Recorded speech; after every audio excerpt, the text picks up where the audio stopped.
Okay, hello everyone. Hello, sir. আসসালামু আলাইকুম sir. ওয়ালাইকুম আসসালাম। আপনাদের মনে হয় রেজিস্ট্রেশনের লাস্ট ডেট ওভার, তাই না? সবার? জি স্যার, ফাইন উইদাউট ছাড়া তো ফাইন। ভাই ফাইন সহ আছে। ও আচ্ছা, ফাইন সহ আবার কবে পর্যন্ত? শিওর জানি না স্যার। মেবি সামনের মাসের 5 তারিখ অবধি। খাইছে। আচ্ছা, যারা রেজিস্ট্রেশন করছেন একটা জিনিস জেনে রাখেন, আপনারা সবাই একটু এলএমএস এ রেজিস্ট করে ফেলেন, মেক শিওর করেন এলএমএস এ আপনার মেম্বার। কারণ হচ্ছে আমি আউটসাইড স্টুডেন্টদেরকে আমার এলএমএস এ রাখি না, এজন্য আর কি। হ্যাঁ, সো আমি হচ্ছে যে যে কোনো একদিন আর কি ফিল্টার করে ফেলবো। নর্মালি আমার সেকশনগুলোতে প্রচুর আউটসাইডার থাকে, সবাইকে বের করে দিব। এজন্য আপনারা যারা আমার ক্লাসরুমে তারা যেন থাকেন, এনশিওর করেন।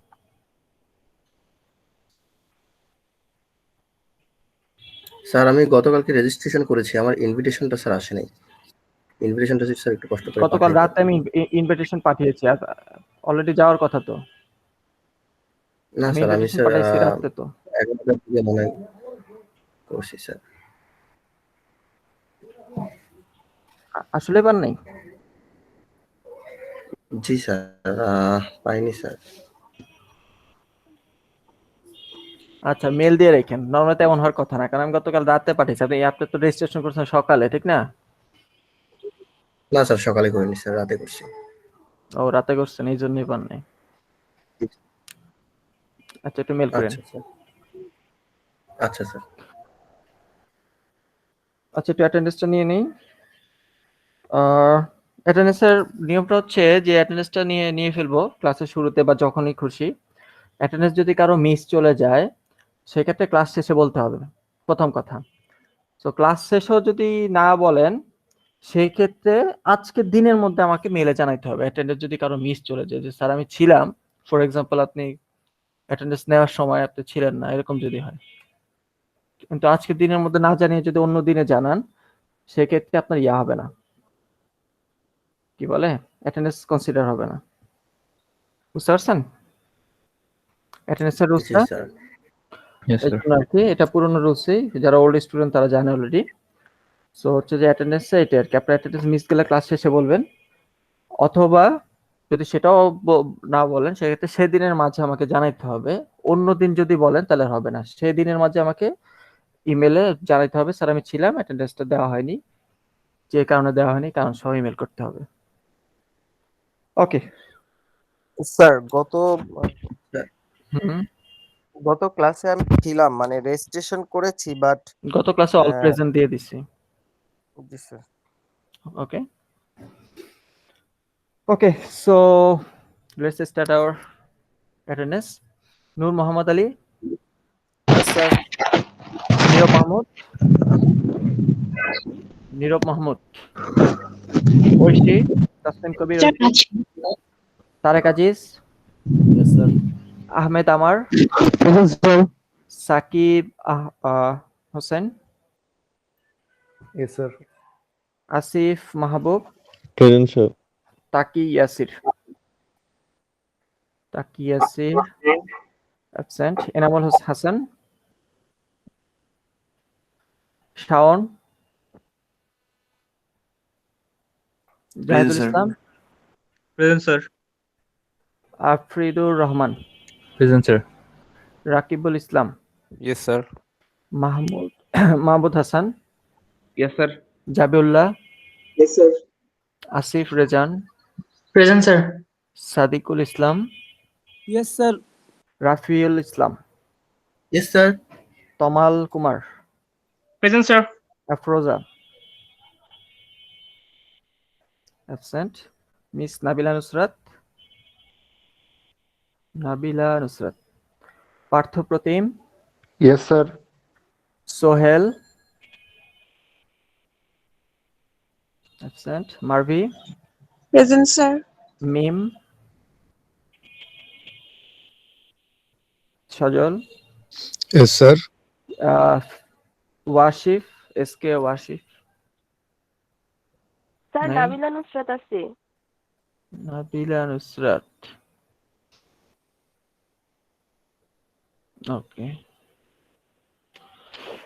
তো নিশাত, সাদিয়া জামান Nishat, Present, sir. Alok Das, Yes, sir. Shaun, Present, sir. Dia, Present, sir. Prashantho Ghosh, Yes, sir. Nila, Yes, sir. Sanjida, Yes, sir. Rimon, Present, sir. Rafi, Yes, sir. Talukdar, Present, sir. Shifa, Yes, sir. Mejbaul, Yes, sir. Yasir Present, Arafat, sir. okay, Iqbal Present, Hossain, sir. Yes, sir. Muhib, Shohan, Present, sir. Mimmi, Yes, sir. Sumaya Akhtar, সিয়াম Hossain, Present, sir. তো বাকি আছে? জি sir. Hello, নাম বলেন। তোকি ইয়াসির, তো কি বানান কি? টিও TAKI। নিওয়ান জি sir. Sir, serial 10, sir. Serial 10 sound দেওয়া হয়েছে আরিফুর রহমান। এনিওয়ান? নেই, ওকে।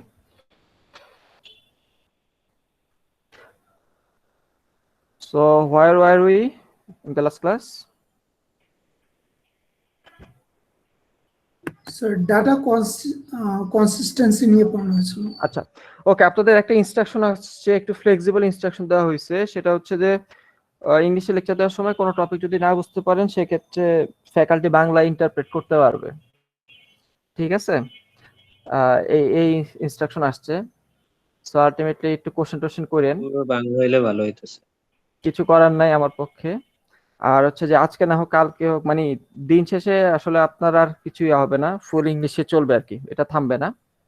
এর আগেও বলছি যে আমাদেরকে অনেক আগে থেকে বলতেছে, অলমোস্ট 2 ইয়ার্স হচ্ছে আমরা নিজেরাই সুইচ করি নাই, আমরা ডিপার্টমেন্টকে ঘুরাইছি, বুঝতে পারছেন? সো আসলে ফাইনালি আর কি এখন স্ট্রিক্ট হয়েছে আর কি, কিছু করার নাই। স্যার অফলাইনে হলে ভালো হইতো, অনলাইনে হ্যাঁ তো হ্যাঁ, যদি ওইটাই আর কি, মানে ইংলিশ ল্যাঙ্গুয়েজটা আসলে আপনারা যখন এই যে মুভি টুভি যাই দেখেন, আসলে ইংলিশ ল্যাঙ্গুয়েজে যখন মানুষ কথা বলে তখন ফেসিয়াল এক্সপ্রেশনটা খুব একটা ইম্পর্টেন্ট ফ্যাক্টর। কারণ হচ্ছে জি স্যার। ল্যাঙ্গুয়েজটার কোনো ইয়া নাই, সুর নাই, বুঝতে পারছেন? এই যে বাংলা যেমন একটু সুর আছে বা ইয়া আছে আর কি, ইংলিশ ল্যাঙ্গুয়েজটা তো ওইটা নাই, মানে ফুললি ফর্মাল একটা ল্যাঙ্গুয়েজ, বুঝা যাচ্ছে? আপনি দেখবেন যে বিভিন্ন টিভি শো বা যাই হোক না কেন, ওরা যখন আসলে একটু ফান করে কথা বলে, তখন আসলে ওরা আসলে কথার মাঝে ওরা হাসে বা ফেসের এক্সপ্রেশনটা চেঞ্জ করে, অথবা তারা মানে অঙ্গভঙ্গি দিয়ে তারা বোঝায় যে এটা আসলে তারা জোক করতেছে, এরকম আর কি। তা না হলে আপনি যদি শুধু সাউন্ড আকারে জিনিসটা শোনেন, তখন দেখবেন যে আসলে আপনার মনে হবে না যে এটা আসলে জোক করতেছে কেউ, মানে ফর্মাল আর ইনফর্মাল কথার মাঝে ডিফারেন্সিয়েট খুব কম করা যায় ইংলিশ ল্যাঙ্গুয়েজটাতে, বুঝতে পারছেন? সো যাই হোক, আপনারা একটু কোশ্চেন করেন ক্লাসের মাঝে, কোশ্চেন না করলে তার কিছু করার নাই, টেনে টেনে চলে যাব। ওকে,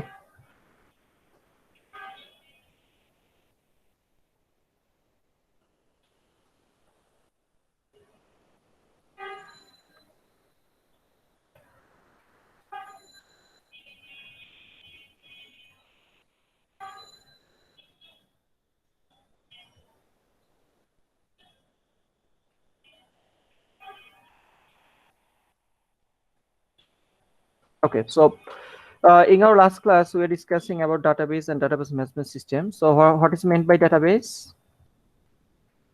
What is meant by database? যেখানে ডেটাগুলো রাখা হয়। Okay, database. Database is the collection of data, right? G sir. Database is the collection of data. And what is meant by database management system? Database management system. Sir ডেটাগুলোকে একটা মানে কি বলবো, একটা ভালো ওয়েতে যে আমরা সাজায় রাখতেছি সেটা। আরে নামটা ইন্টারপ্রেট করেন, মানে প্যারাফ্রেজ করেন, database management system, it manages the database, that's it. Okay, so database management system, it is an interface that manages the storage or retrieval of data in database. So database management system, it manages the storage or retrieval of data in database. That means we store the data in a where? Data will be stored where? Storage device. Main memory. hard disks. Hard disks. Okay, so in general we store the data in the hard disk. So database hard disks will act as our database. So database management system, it will act as an interface here. It will act as an here will be the database management system in the middle of the web server and in the middle of the real database. So database management system, it acts as an interface, and it connects the application. Actually, instead of saying the web server, we'll say that it is an application. So it connects the web application with the real database, and it handles the storage and retrieval of the data in database, because hard disk is a high level or low level memory. Hard disk Low level. Low level. Hard ডিস্কের মধ্যে কি থাকে? Memory address থাকে hard ডিস্কের মধ্যে, যে address গুলোতে আমরা ডাটাকে স্টোর করি, তাই না? তাই তো? হার্ড ডিস্কের মেমোরি অ্যাড্রেস থাকে। এখন যদি এমন হয় যে আপনাকে যদি হার্ড ডিস্কের অ্যাড্রেস গুলো মুখস্থ রাখতে হইতো, যে আমি বলে দিব যে আমার এই ডাটাটা তুমি হার্ড ডিস্কে নিয়ে অমুক ঠিকানায় যে রেখে আসো, এভাবে যদি আমি বলে দিই, আমরা কিভাবে বলি কখনো? ইভেন বর্তমানে যে আমরা পিসি চালাচ্ছি, এখনো কি আমাকে বলতে হবে যে কোন মেমোরিতে যে ডাটা রাখতে হবে বা ওই মেমোরি থেকে ডাটা খুঁজে নিয়ে এসো? এগুলো কি বলতে হয় আমাদের? বলতে হয় না। কেন বলতে হয় না? Because database management system it converts, আমি লাস্ট ক্লাসে বলছি, it converts the high level instructions. আমরা হাই লেভেল ইনস্ট্রাকশন কোন ল্যাঙ্গুয়েজে দেই? স্যার সি, পাইথন, এইসব, জাভা। না, ওইটা আপনি যে ইন্টারফেস ইউজ করেন না কেন, আমরা ডাটাবেস ম্যানেজমেন্ট সিস্টেমের সাথে কমিউনিকেট করার জন্য কোন ল্যাঙ্গুয়েজটা ইউজ করি? SQL. SQL. ওকে, তাহলে আমরা কি করি? Database management system it converts the high level instructions from the application. আপনি যে অ্যাপ্লিকেশনের সাথে কমিউনিকেট করবেন, সেই অ্যাপ্লিকেশন থেকে সেই হাই লেভেল ইনস্ট্রাকশনটাকে সে কি করে? কনভার্ট করে। তাহলে from the applications to low level instructions.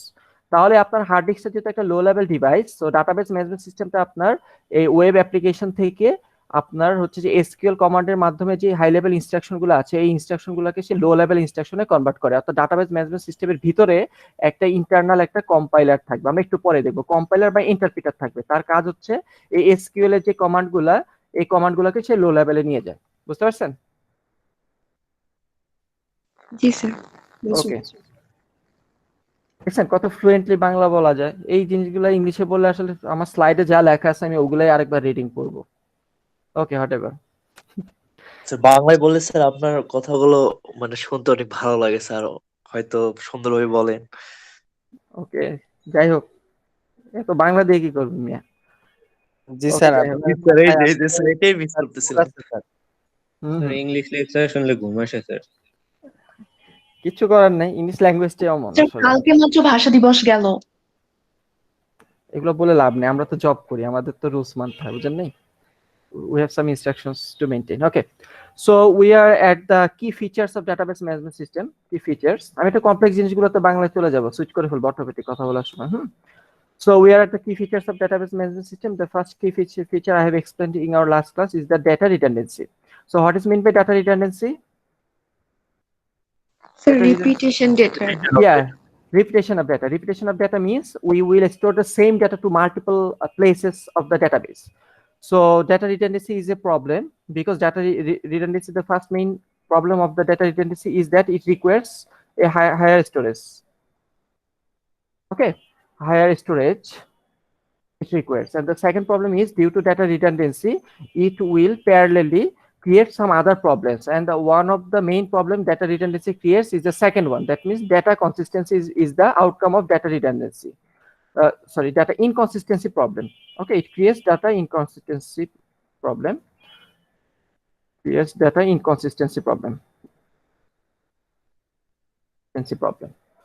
So database management system does what? Database management system, it ensures data consistency. Okay, ensured by DBMS. So database management system, it ensures the database consistency. So what is meant by data consistency? In the last class we have discussed with an example. What is meant by data consistency? Anyone? ভুলে গেছেন? Sir সব টেবিলে যেন একসাথে change করা যায়। ডেটাটা যদি multiple জায়গায় স্টোর থাকে সব জায়গায় একই রকম হবে দেখতে, মনে পড়ছে এবার? জি জি sir. Okay, so in our last class, we have discussed with an example. For example, table 1, I am recapping it. So, for example, it has two column 1 and column 2. And another table, that means table 2, it has also two column. For example, column 3 and column 4. Column 4, sorry, column 3, no, not column 2 and column 3. So here, this column 2 and this column 2 represents the same data. So as a result, if this table contains data like A, for example, 100, 100, B, for example, 500, 500, and the table 2, as this column 2 and this column 2 represents the same column, so table 2 must contain the same value as this column 2 values. So similar to this column 2 values. So here you cannot write 200 because 200 is not a valid entry. Okay. So if you write 200, for example, 200 and for example, column 3 value is ABC, then it will create an inconsistency because there exists no value like 200 in this table. Okay. So this is one type of inconsistency, and another type of inconsistency I have mentioned in our last class, that for example, this 500 also here, it has also a copy of 500 there in this table 2. So if for some reason I update this 500 to 400 and I do not update the same value here, then it creates a data inconsistency problem because the same value, one table contains 400 and another table contains its previous version of data, that means 500. So it creates an inconsistency problem. So database management system, it reduces or it checks this kind of inconsistency problems. Okay. So multiple জায়গায় একই ডাটার multiple version থাকতে পারবে না, এই জিনিসটাকে, এই প্রবলেমটাকে solve করে দেয় ডাটাবেস ম্যানেজমেন্ট সিস্টেম। ওকে, এতটুকু? Yes, G sir. So how database management system solves this problem? Actually, it solves this problem using normalization, and I have mentioned that we will discuss this topic before meet or after meet. Sir, after me. After meet. So we will discuss this topic after our mid exam. So I will not go in depth of this topic. Just memorize the term, name of the term. Okay. So normalization solves what? Normalization, it solves both data redundancy and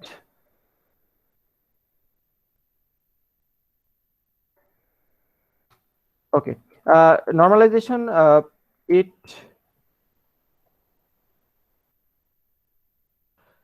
normalization, it solves both data redundancy and data inconsistency problem. Okay, so using normalization, we can solve both of this problem. We can reduce the data redundancy problem, and we also can maintain the data consistency. That means we can solve the data inconsistency problem. Okay, so this is our second key feature of database management system. Our third key feature is that database management system gives us some easy functions so that we can easily write or update or search or delete data from the database. That means right now we do not need to use low level instructions. আমাদের এখন low level instruction use করতে হয় না. Instead we are using what? We are using some high level instructions. High level instruction. Yeah, using which language? SQL. Yeah, MySQL. using SQL.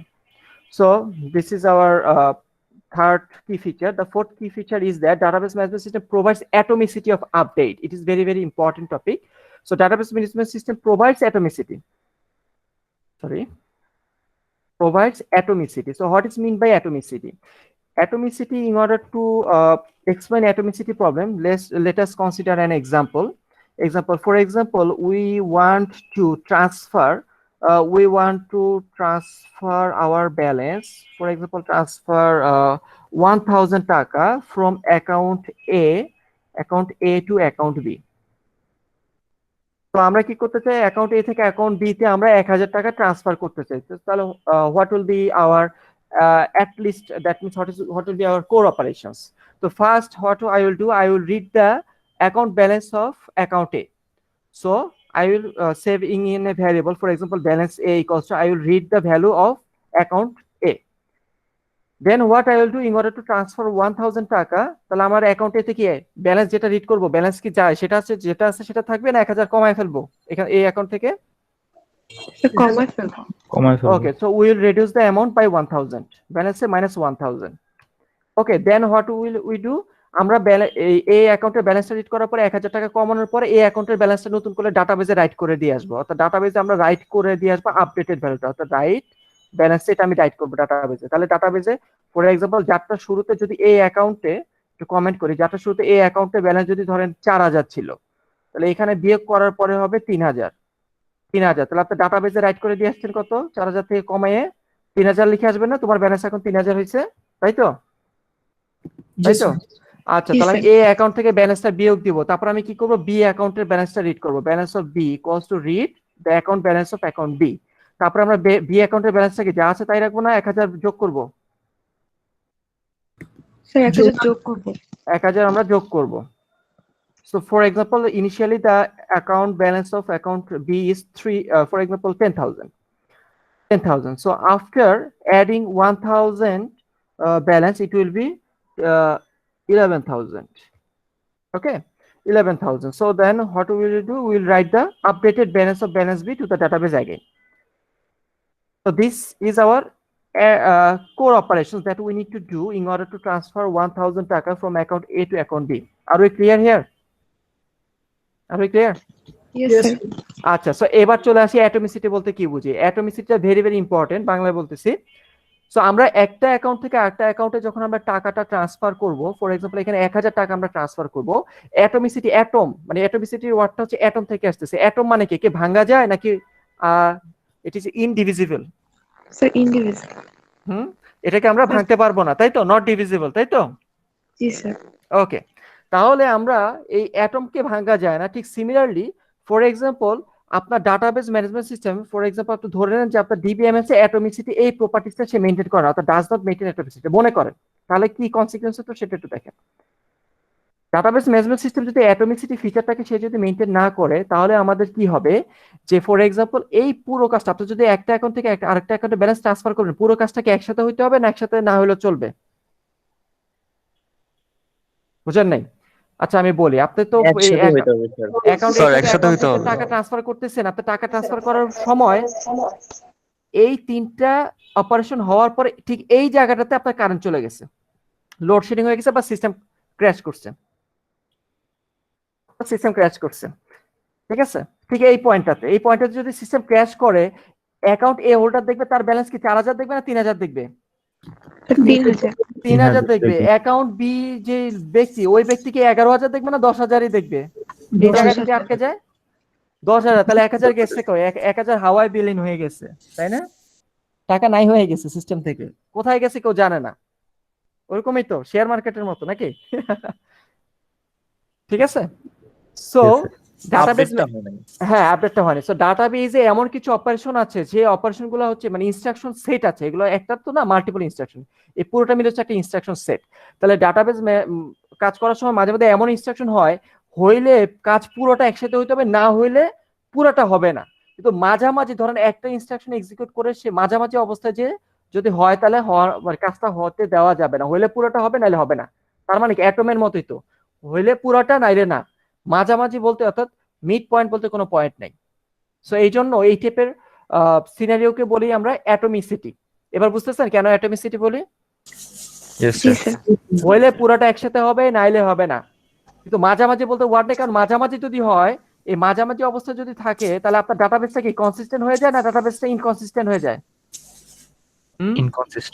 ডাটাবেসটা inconsistent হয়ে যায়, কারণ value যেটা থাকার কথা সেটা থাকে না। কথা বুঝতে পারছেন? Yes, sir. Okay, so database management system, it ensures atomicity. Our database management system, it provides or ensures the atomicity properties. So how it ensures atomicity properties? It gives us a feature that is called that is named transaction. We will also cover this after mid exam.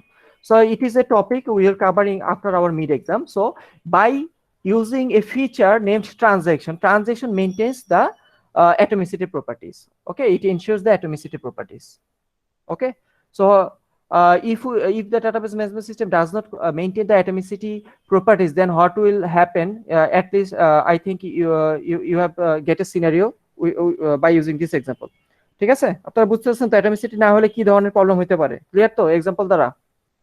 G sir. Okay, so it is our third key feature of database management system. Then the fourth key feature is concurrency control. Okay, so concurrency control. তাদের সিটিতে হতে পারে, আমি এরকম বলতে পারি অ্যাটমিসিটি problem বলতে কি বুঝো, তখন আপনাদেরকে এরকম একটা এক্সাম্পল দিয়ে আমাকে বুঝাইতে হবে পরীক্ষার খাতায়, বুঝতে পারছেন? অথবা আমি বলতে পারি তুমি ডাটা ইনকনসিস্টেন্সি প্রবলেম বলতে কি বুঝো, তখন এরকম একটা এক্সাম্পল দিয়ে বুঝাইতে হবে যে এরকম সিনারিওটা হচ্ছে ডাটাটা ইনকনসিস্টেন্ট হয়ে যায়। বলতে পারবেন তো? জি স্যার পারবো। ওকে, একটু ব্রেনে রাখেন আর কি। আমি এক্সাম্পল দিচ্ছি তার মানে এই না যে স্যার কি বলতেছে আমার না বুঝলেও চলবে, এরকম চিন্তা করেন না, সিটি আছে সামনে। So the fifth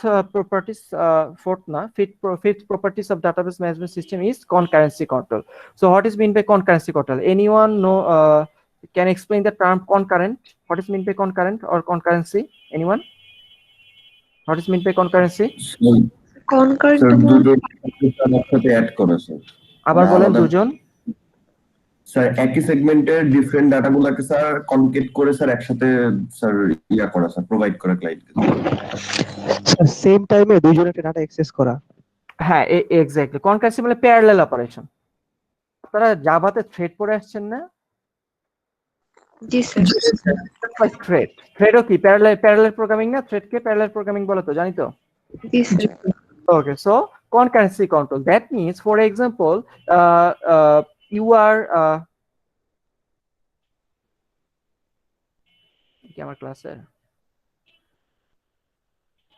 so parallel operation, that means for example you want to withdraw money from your account. For example, your account is A and initially your account A initial balance is for example 8,000 taka. It is your initial balance of account A, and you want to withdraw money from your account A parallelly. Parallelly means, for example, your brother or sister is transferring money from account A from the internet banking, for example, using internet banking, and at the same time, okay, make sure at the same time, because it is concurrent. Concurrent means parallel operation.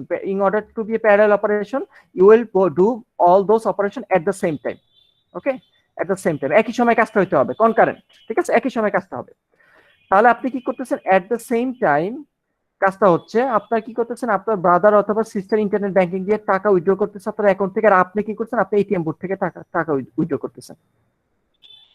বুঝা যাচ্ছে কথাটা? জি sir. So your brother or sister, when at the same time when both of you are accessing your account balance, so both of you will find that your account balance, when you will read the account balance, both of you will find that your account balance is 8,000. ATM booth will show you the balance is 8,000 taka, and your internet banking account will show you that the balance is 8,000 taka. Okay, 8,000 taka. So then what? Your brother or sister is withdrawing, for example, he's withdrawing 1,000 taka. So for example, you will read the variable A, balance A.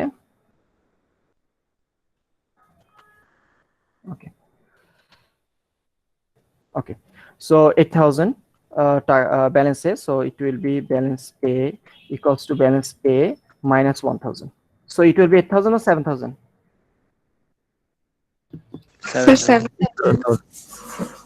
বাহ, আপনারা তো খুব ভালো যোগ পারেন। জি sir, এটাই পারি একটু ভালো। Okay, so right now it's just balancing the other side, ATM booth. So ATM booth, for example, he is within 500 taka. So here the calculation will be balance A equals to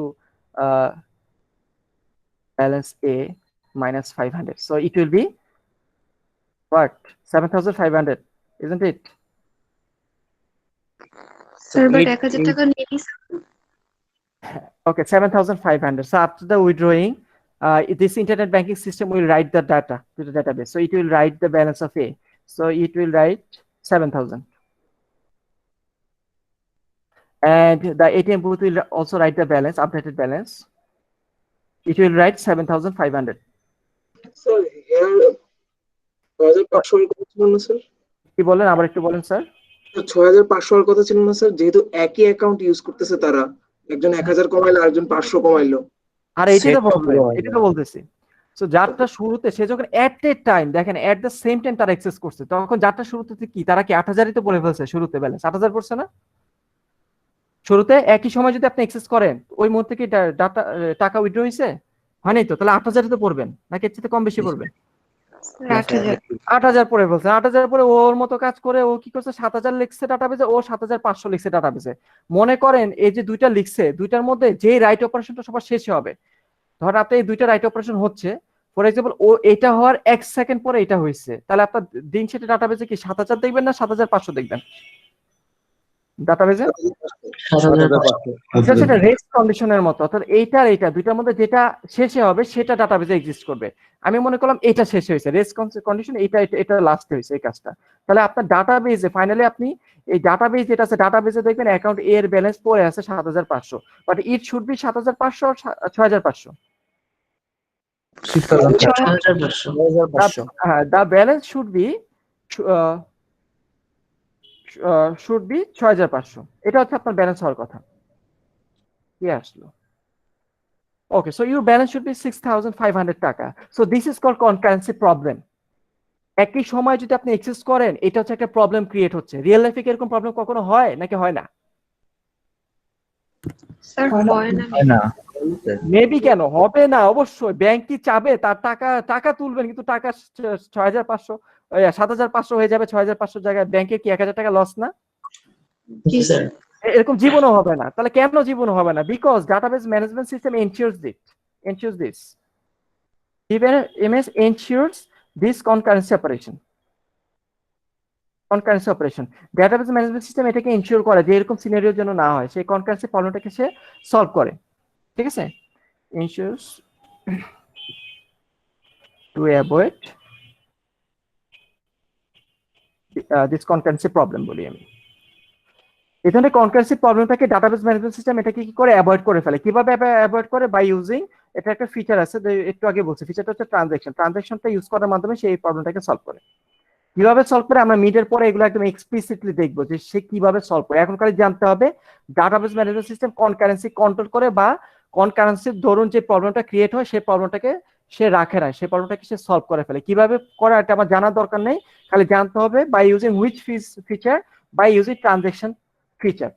মনে থাকবে, transaction ফিচারটা use করার মাধ্যমে সে কি করে এই ধরনের প্রবলেমটা সে create হইতে দিবে না, এই ধরনের সিনারিওকে সে কখনোই ক্রিয়েট হতে দিবে না, সেটাকে আটকে দিবে। কথা বুঝতে পারছেন? জি স্যার। ওকে, সো এটা হচ্ছে তাহলে কিভাবে আরো ডিটেইলসে আমরা মিডের পরে পড়বো। ট্রানজাকশনটা হচ্ছে আমাদের after mid topic. Okay, okay sir. so this is the concurrency problem. Then the problem is data isolation. Data isolation means that by using database management system, here we store the data using different tables. আমরা অনেক আলাদা আলাদা table use করে টেবিলের মধ্যে data রাখি। তার মানে কি ডাটাগুলোকে একসাথে থাকে, আইসোলেটেড অবস্থায় থাকে আলাদা আলাদা টেবিলে ডাটাগুলা?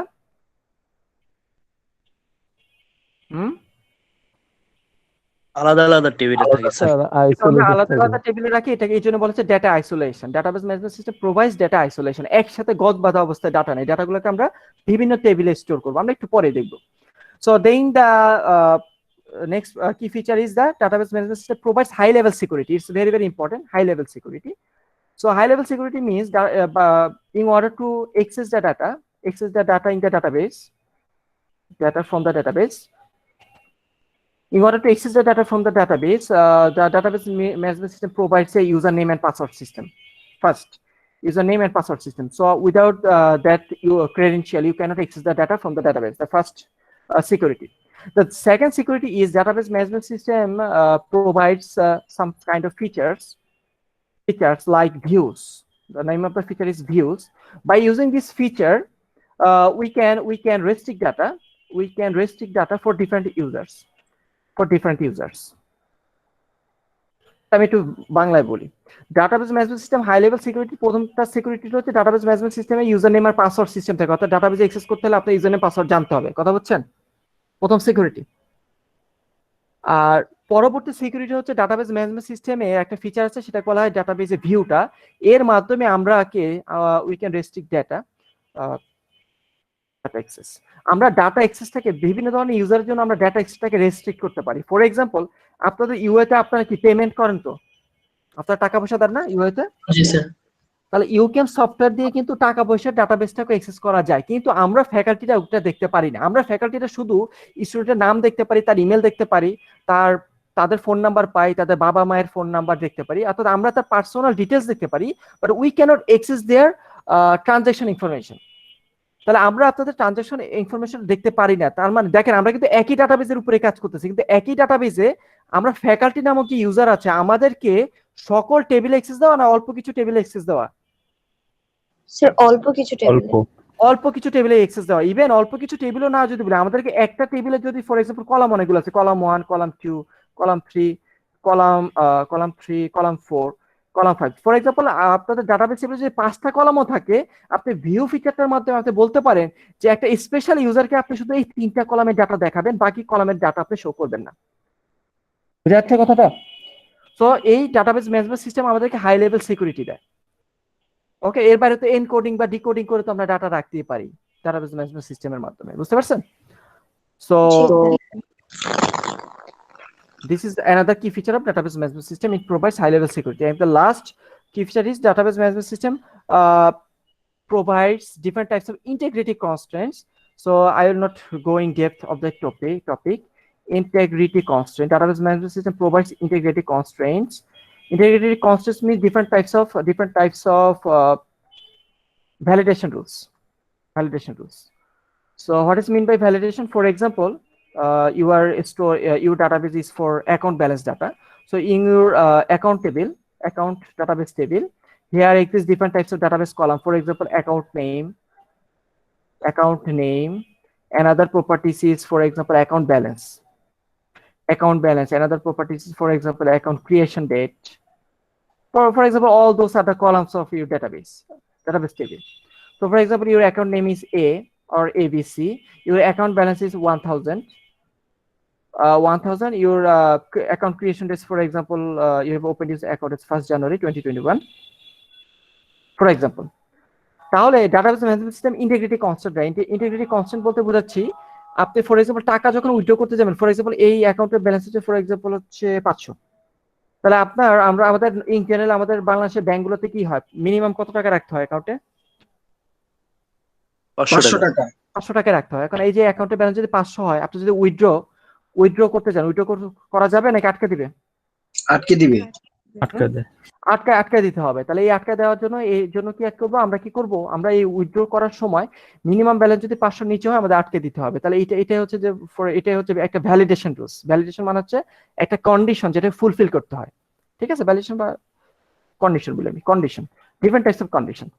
তাহলে আমরা কি করবো? আমরা ডাটাবেস টেবিলে বিভিন্ন কলামগুলোর উপর আমরা বিভিন্ন ধরনের কন্ডিশন সেট করে দিতে পারি। ওই কন্ডিশন ফুলফিল না হলে আপনি অপারেশন করতে পারবেন না। সো এই বিভিন্ন ধরনের যে কন্ডিশনগুলো আমরা সেট করে দিই, এই কন্ডিশনগুলোকে বলা হয় ইন্টিগ্রিটি কনস্ট্যান্ট। কথা বোঝা যাচ্ছে? এই কন্ডিশনগুলোকে বলা যায় ইন্টিগ্রিটি কনস্ট্যান্ট। ফর এক্সাম্পল, আপনি একটা কন্ডিশন বলে দিতে পারেন যে এই ব্যালেন্সের মান cannot be equals to less than 500। এটা হচ্ছে আপনার একটা কন্ডিশন। আপনি এভাবে একটা কন্ডিশন বলে দিবেন ডাটাবেস টেবিল ডিক্লেয়ার করার সময় যে টেবিলের এই ব্যালেন্সের data always greater than or equals to 500, 500 সমান বা তার থেকে বেশি হতে হবে, কম হতে পারবে না। বুঝছেন? So it is a condition, and we can say that it is a integrity constraint. Clear to integrity constraint? Yes.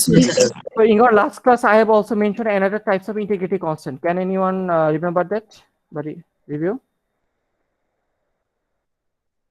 Anyone? Another types of integrity constant is foreign key. For example, I have already mentioned here. এই যে এখানে দুইটা টেবিলে data আছে, এখানে যদি এই যে 500 এই কলামটাকে রিপ্রেজেন্ট করতেছে, তার মানে প্রথম কথা হচ্ছে এটা তো ইনভ্যালিড ডাটা। প্রথম কথা হচ্ছে আপনি যদি এখানে যে 500, এখানে 500 জায়গায় যদি 400 করেন, তাহলে এই জায়গায় কি 500 থাকবে না অটোমেটিক 400 হয়ে যাবে? 400 হয়ে যাবে। এটাকে 400 হইতে হবে, তা না হলে কি ইনকনসিস্টেন্ট হয়ে যায়, তাই না? এটি তো বললাম একটু আগে কথাটা। Yes, sir. Yes, sir. এখানে অটোমেটিক 400 হয়ে যেতে হবে। তার মানে এই কলামটার এই কলামটা দুইটা একই কলামকে রেফার করে, একই জিনিসকে রিপ্রেজেন্ট করে। এটাকে বলে ফরেন কি, অর্থাৎ একটা টেবিলের কলামকে যখন আপনি অপর একটা টেবিল ইউজ করবেন তখন অপর টেবিলে ওটাকে বলে ফরেন কি। কথা বুঝছেন? ফর এক্সাম্পল এটাকে আমি মনে করলাম এটা হচ্ছে আপনার মেইন কলামটা, এটা হচ্ছে আপনার মেইন কলামটা। এটা যদি আপনার মেইন কলামটা হয় তাহলে এই কলামটার এই কলামটা যেহেতু সেম, তখন আপনি বলবেন এই কলামটাকে আপনি বলবেন ফরেন কি, ফরেন কি। একটা টেবিলের একটা কলামকে যখন অপর একটা টেবিলে ইউজ করবেন তখন ওই অপর টেবিলে ওটা ফরেন কি আকারে কাজ করে। কথা বুঝছেন? জি জি স্যার। স্যার। আমরা আরো ডেপথে যাব, হ্যাঁ আমরা আরো ডেপথে যাব, আপাতত জাস্ট টার্মসটা মনে রাখেন। সো এই ডাটাবেসে ইন্টিগ্রিটি কনস্ট্যান্ট মানে হচ্ছে বিভিন্ন ধরনের ভ্যালিডেশন বা কন্ডিশন সেট করে দেওয়া। A foreign key is also another type of integrity constant. Okay, so these are all the key features of database management system. So you need to understand each and every one of these topics. I've already discussed about all of the topics. So next we will go to the database management system or database system. So in our last class, I have mentioned that database system, if we mention the terms database system meant by both database management system plus database. So both of these here's database system. অর্থাৎ database system বলতে বুঝি database management system আর database এই দুটাকে একত্রে আমরা বলি database system। মনে থাকবে? database management system আর database দুটাকে মিলে আমরা একত্রে বলি একটা database system। কথা ক্লিয়ার? জি স্যার।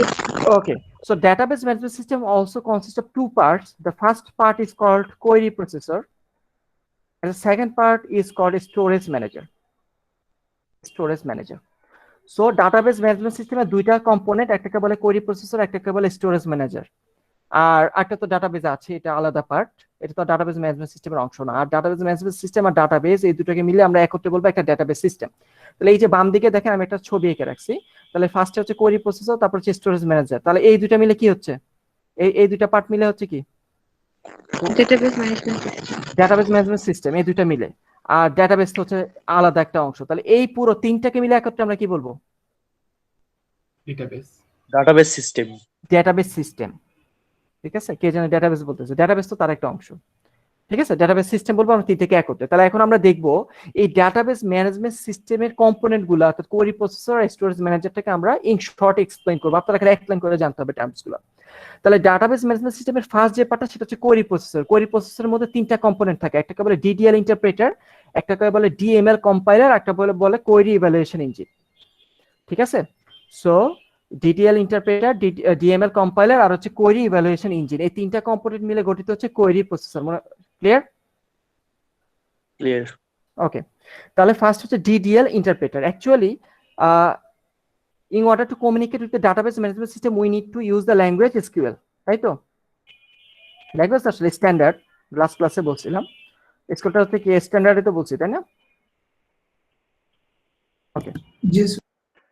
সো আমাদের ডাটাবেস ম্যানেজমেন্ট সিস্টেমের সাথে কমিউনিকেট করার জন্য আমাদের এসকিউএলটা ইউজ করতে হবে। তাহলে এসকিউএল স্ট্যান্ডার্ড গুলো মেনটেন করতে হবে। এসকিউএল যেই স্ট্যান্ডার্ডটা তার অনেকগুলো কম্পোনেন্ট আছে। এসকিউএলটা আমি একটু আমি মাইস্কুল দিয়ে বলি আমার বলতে সুবিধা হবে, যেহেতু বারবার ল্যাঙ্গুয়েজ বলে ফেলতেছি। তাহলে মাইস্কুল যেই প্রোগ্রামিং ল্যাঙ্গুয়েজটা, মাইস্কুল প্রোগ্রামিং ল্যাঙ্গুয়েজের অনেকগুলা প্রোগ্রামিং ল্যাঙ্গুয়েজ কমান্ড গুলাকে মেইনলি দুইটা পার্টে ভাগ করা হয়। একটা পার্টকে বলে ডিডিএল আর একটা পার্টকে বলে ডিএমএল। ডিডিএল আর হচ্ছে ডিএমএল। ডিডিএল মানে হচ্ছে data definition language, data definition language, আর ডিএমএল মিনিং হচ্ছে ডেটা ম্যানিপুলেশন ল্যাঙ্গুয়েজ। ঠিক আছে, সো MySQL যে programming language, it consists of two important parts or components. The first one is DDL. DDL means data definition language and DML means data manipulation language. In DDL or data definition language, what we do by using this DDL syntax, we will define our database. We'll define how our database will look like. We will define how our database table will look like. বুঝতে আমরা কি করব, ডাটাবেসকে define করব অথবা ডাটাবেসের টেবিলগুলোকে আমরা describe করব DDL দিয়ে, নাম দিয়ে বুঝাচ্ছে। ডেটাকে আমরা ডিফাইন করব, ডেটা ডেফিনেশন। অর্থাৎ আমরা বলে দিব, আমরা ডিডিএল এই ল্যাঙ্গুয়েজের সিনট্যাক্সটা ইউজ করে আমরা বলে দিব টেবিলে কোন কোন কলাম হবে। ফর এক্সাম্পল আমি বলে দিব আমাদের টেবিলে কলাম হবে তিনটা, কলাম 1, কলাম 2, কলাম 3। এতটুকু বললে চলবে নাকি আরো বলতে হবে? কলাম 1টা কি টাইপের কলাম হবে, স্ট্রিং না ইন্টিজার, এগুলো কি বলতে হবে? Yes sir. আচ্ছা, আপনাদেরকে অনেকক্ষণ ধরে ডাটাবেস টেবিল কথা বলতেছি। এই যে দেখেন, এটা হচ্ছে একটা ডাটাবেস টেবিল, এই যে ডাটাবেস টেবিল, এইগুলো হচ্ছে এক একটা কলাম। এক একটা কলামে আমাদের ডেটা থাকে। এবার ক্লিয়ার? ডাটাবেস টেবিল দেখতে কেমন? জি জি স্যার। স্যার। সো ডাটাবেস টেবিলে for example each column, each কলামটা হচ্ছে ইন্টিজার, অর্থাৎ সবার বয়সটা এক একটা ইন্টিজার ভ্যালু হতে পারে। নেম কলাম ইন্টিজার না স্ট্রিং? স্ট্রিং। এগুলো হচ্ছে এক একটা স্ট্রিং। তার মানে এই ডিডিএল যে ল্যাঙ্গুয়েজটা, ডিডিএল এ আমরা বলে দিব ডাটাবেসে এই পুরো টেবিলের ডাটাগুলো নিয়ে আমাদের কাজ। আমাদের কাজ হচ্ছে ডেটা নিয়ে না, কাজ হচ্ছে ডেটাকে ডিফাইন করা। ডাটাগুলো কেমন দেখতে সেটা আমরা বলবো।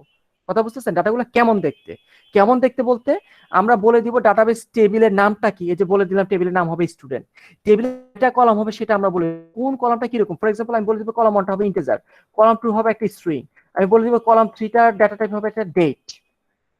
তার মানে আমরা ডিফাইন করব, আমরা ডাটাগুলা, এই যে ভিতরের ডাটাগুলা কি এগুলো আমরা বলবো না। ভিতরে ডাটা নিয়ে আমাদের কাজ না, আমাদের কাজ হচ্ছে টেবিলের কলামগুলা কিরকম, কোন কলাম কি টাইপের হবে সেটাকে আমরা ডিফাইন করে দেওয়াটা হচ্ছে ডিডিএল এর কাজ। কথা clear? DDL. Yes sir. So DDL is a part of MySQL language where we will define how our data will looks like. আমাদের ডেটাগুলো দেখতে কেমন হবে সেটাকে, অর্থাৎ ডেটার নেচার গুলোকে আমরা বলে দিব ডিডিএল এ। আর ইন দ্য ডিএমএল, এই ডিএমএলটা হচ্ছে ডাটা ম্যানিপুলেশন, যে ম্যানিপুলেট করা, অর্থাৎ এখানে আমরা ডেটাগুলোকে নিয়ে কাজ করব।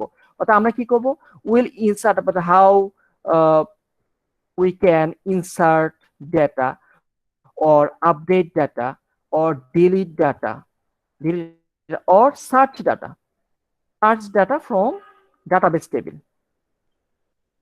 আর মানে ডাটা ম্যানিপুলেশনের কাজ কি? ডাটা ম্যানিপুলেশনের কাজ হচ্ছে টেবিলের মধ্যে ডাটাকে রাখা, টেবিলের ডাটাগুলোকে চেঞ্জ করা, টেবিলের থেকে ডাটাকে ডিলিট করা, অথবা টেবিল থেকে ডাটা খুঁজে বের করা।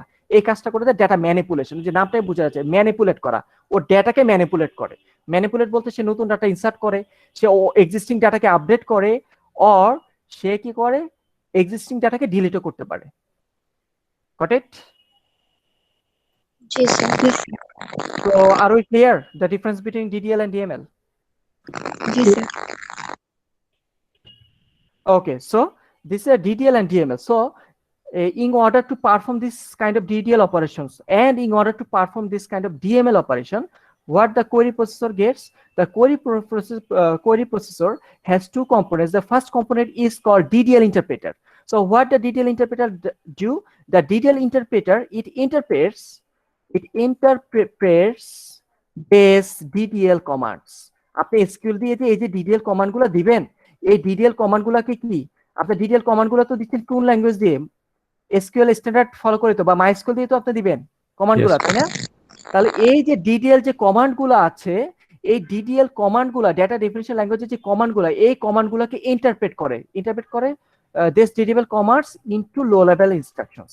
সে লো লেভেল ল্যাঙ্গুয়েজে কনভার্ট করে বা ম্যাচিং ল্যাঙ্গুয়েজে কনভার্ট করে। তাহলে লো লেভেল ইনস্ট্রাকশনে যদি কনভার্ট করে, তাহলে এবার কি ডাটাবেস কি আপনার, এই যে নিচে তো ডাটাবেসটা পড়ে আছে, তাহলে ও যদি এখানে লো লেভেলে কনভার্ট করে ফেলে, তাহলে ও কি লো লেভেল ইনস্ট্রাকশন বুঝবে? ডাটাবেসটা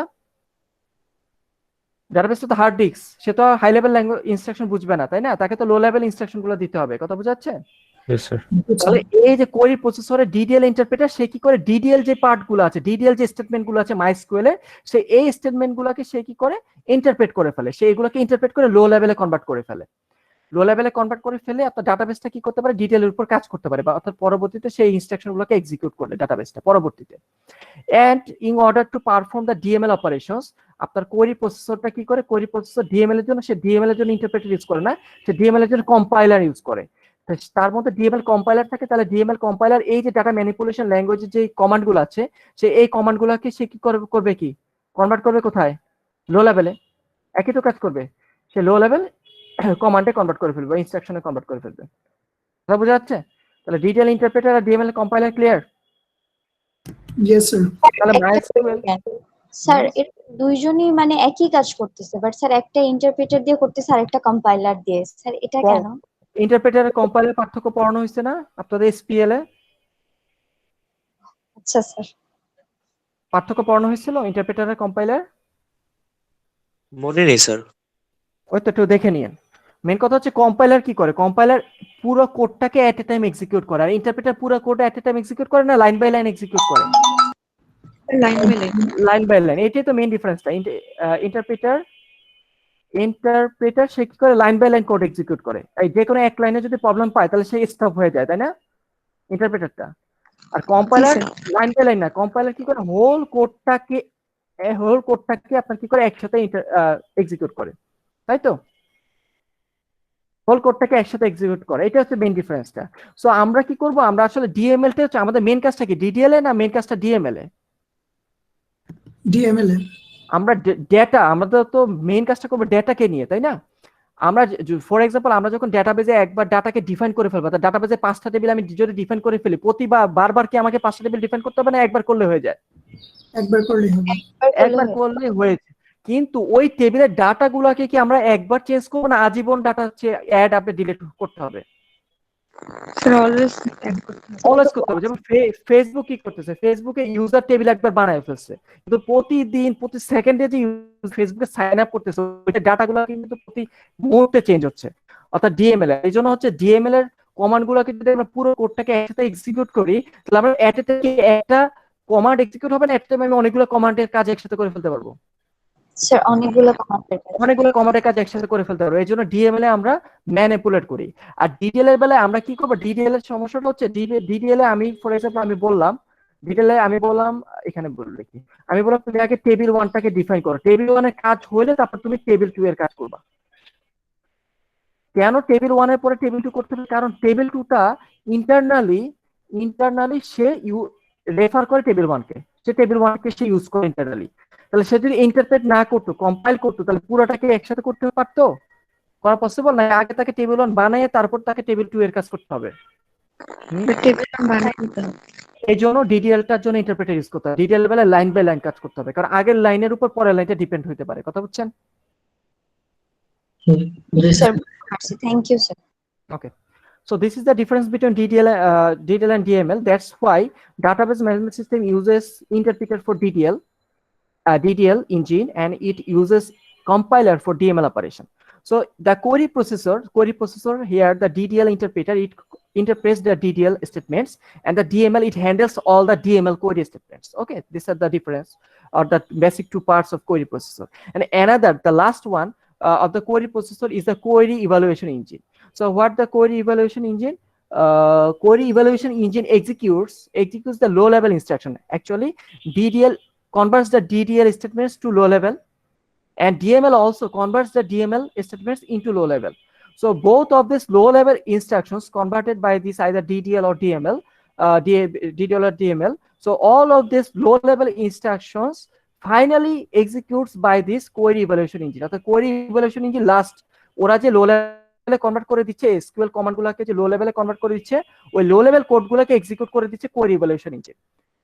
কথা বুঝতেছেন? ও একদম লো লেভেলের যে কোডটা সেটাকে লো লেভেলের কোডটাকে এক্সিকিউট করে দিচ্ছে। তার মানে কি, কোয়েরি ইভালুয়েশন ইঞ্জিন সে কি করবে, সে ডিরেক্ট ডাটাবেস থেকে ডাটাকে আনা নেওয়া কাজটা করে দিচ্ছে। কথা বোঝা যাচ্ছে? Query evaluation engine. ওকে জি স্যার। ওকে, তাহলে এরা দুইজন এসকিউএল থেকে লো লেভেলে কনভার্ট করে, লো লেভেলে কনভার্ট করার পর ওই লো লেভেলে ইনস্ট্রাকশন গুলার কাজটা করে দিচ্ছে query evaluation engine. So this is hour third component. Next লাইনে থাকেন 1 মিনিট।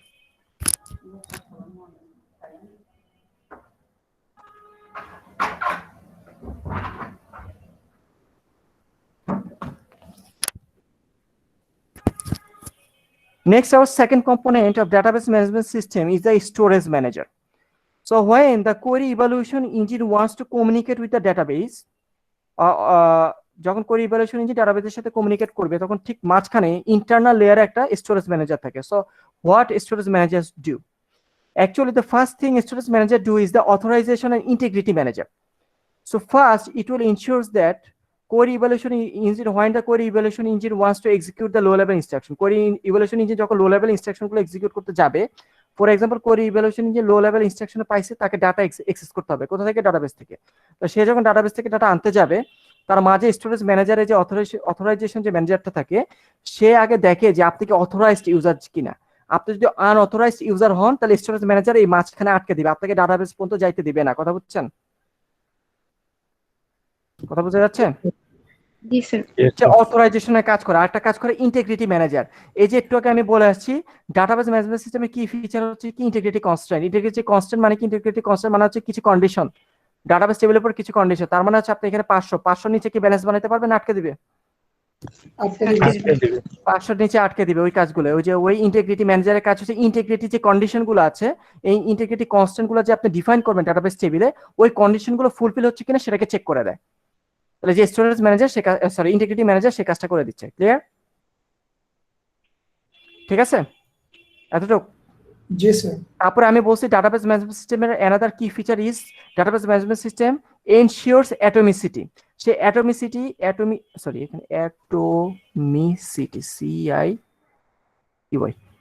ওকে, সো ডাটাবেস ম্যানেজমেন্ট সিস্টেম সে অ্যাটমিসিটিটাকে এনশিওর করে। তাহলে সে যদি অ্যাটমিসিটি এনশিওর করে, আমি তার জন্য বলছিলাম আমরা একটা ফিচার পড়বো। সেটা কি ফিচার বলছিলাম? ট্রানজাকশন দিয়ে তো আমরা মেক করাবো, তাই না, ইন ফিউচারে, তাই তো? জি স্যার। ওকে, ট্রানজাকশন দিয়ে আমরা অ্যাটমিসিটি প্রপার্টিসটা মেনটেন করবো। এছাড়াও কনকারেন্সি অর্থাৎ প্যারালেল যে অ্যাক্সেস করাটা, এই টাইপের প্রবলেমগুলোকেও আমরা সলভ করবো কি দিয়ে? ট্রানজাকশন দিয়ে। তাহলে এই যে ট্রানজাকশন দিয়ে আমরা যে এই ফিচারটা সলভ করবো, তার মানে কি আমাদের মাইস্কুয়েল ল্যাঙ্গুয়েজে কি ট্রানজাকশন করার জন্য কি কোড আছে না বা কমান্ড থাকবে না? কিভাবে ট্রানজাকশনের কাজটা করতে হয়, কমান্ড থাকবে তো। তাহলে ওই যে ট্রানজাকশনের যে কোডগুলো আমরা লিখবো মাইস্কুয়েল ল্যাঙ্গুয়েজে, ওই ট্রানজাকশনের যে কোডগুলো, ওই কোডগুলোর ম্যানেজ করবে এই ট্রানজাকশন ম্যানেজার। কথা বোঝা যাচ্ছে? অর্থাৎ কোয়েরি, এই যে আপনার যখন ট্রানজাকশনের কোডগুলো লিখবেন ওগুলোকে ফার্স্টে ম্যানেজ করবে, ডিএমএলটাকে লো লেভেলে কনভার্ট করবে, তারপর ওই লো লেভেল ইনস্ট্রাকশনগুলোকে এক্সিকিউট করবে কোয়েরি ইভ্যালুয়েশন ইঞ্জিন। এখন ওই লো লেভেল যখন ইনস্ট্রাকশন এক্সিকিউট করতে যাবে কোয়েরি ইভ্যালুয়েশন ইঞ্জিন, তখন এই ট্রানজাকশন ম্যানেজার যদি দেখে যে ওই লো লেভেলে যে কাজগুলো হচ্ছে, কাজগুলো নর্মাল কাজ না, ওগুলো ট্রানজাকশনের কাজ, তাহলে ওগুলোর ম্যানেজার কাজটা করবে ট্রানজাকশন ম্যানেজার। কথা ক্লিয়ার? অর্থাৎ transaction manager ensures both atomicity and concurrency problem. ঠিক আছে, সে অ্যাটমিসিটি আর কনকারেন্সি এই দুটোকে সে এনশিওর করবে। ঠিক আছে? জি স্যার। ওকে, ট্রানজাকশন ম্যানেজারের কাজ হচ্ছে ট্রানজাকশন রিলেটেড যেই কমান্ডগুলো এক্সিকিউট হচ্ছে, ওই কমান্ডগুলো রিলেটেড যে কাজগুলো করতে হবে সেটা ট্রানজাকশন ম্যানেজারটা করে দিচ্ছে। তো ট্রানজাকশন ম্যানেজার কি এট এ টাইম কি দুজনকে ডাটাবেস অ্যাক্সেস করতে দিবে কনকারেন্টের বেলায়? এই যে কনকারেন্সি বেলায় যদি আমি এট এ টাইম দুইজনকে যদি অ্যাক্সেস না করতে দিতাম, তাহলে কি প্রবলেমটা হইতো? No sir. বুঝেন নাই? আমি দেখেন, আমি দুইজনকে আলাদাভাবে অ্যাক্সেস করতে দিচ্ছি, আমি এবার প্যারালালি অ্যাক্সেস করতে দিব না, তাহলে প্রবলেমটা হতো না sir.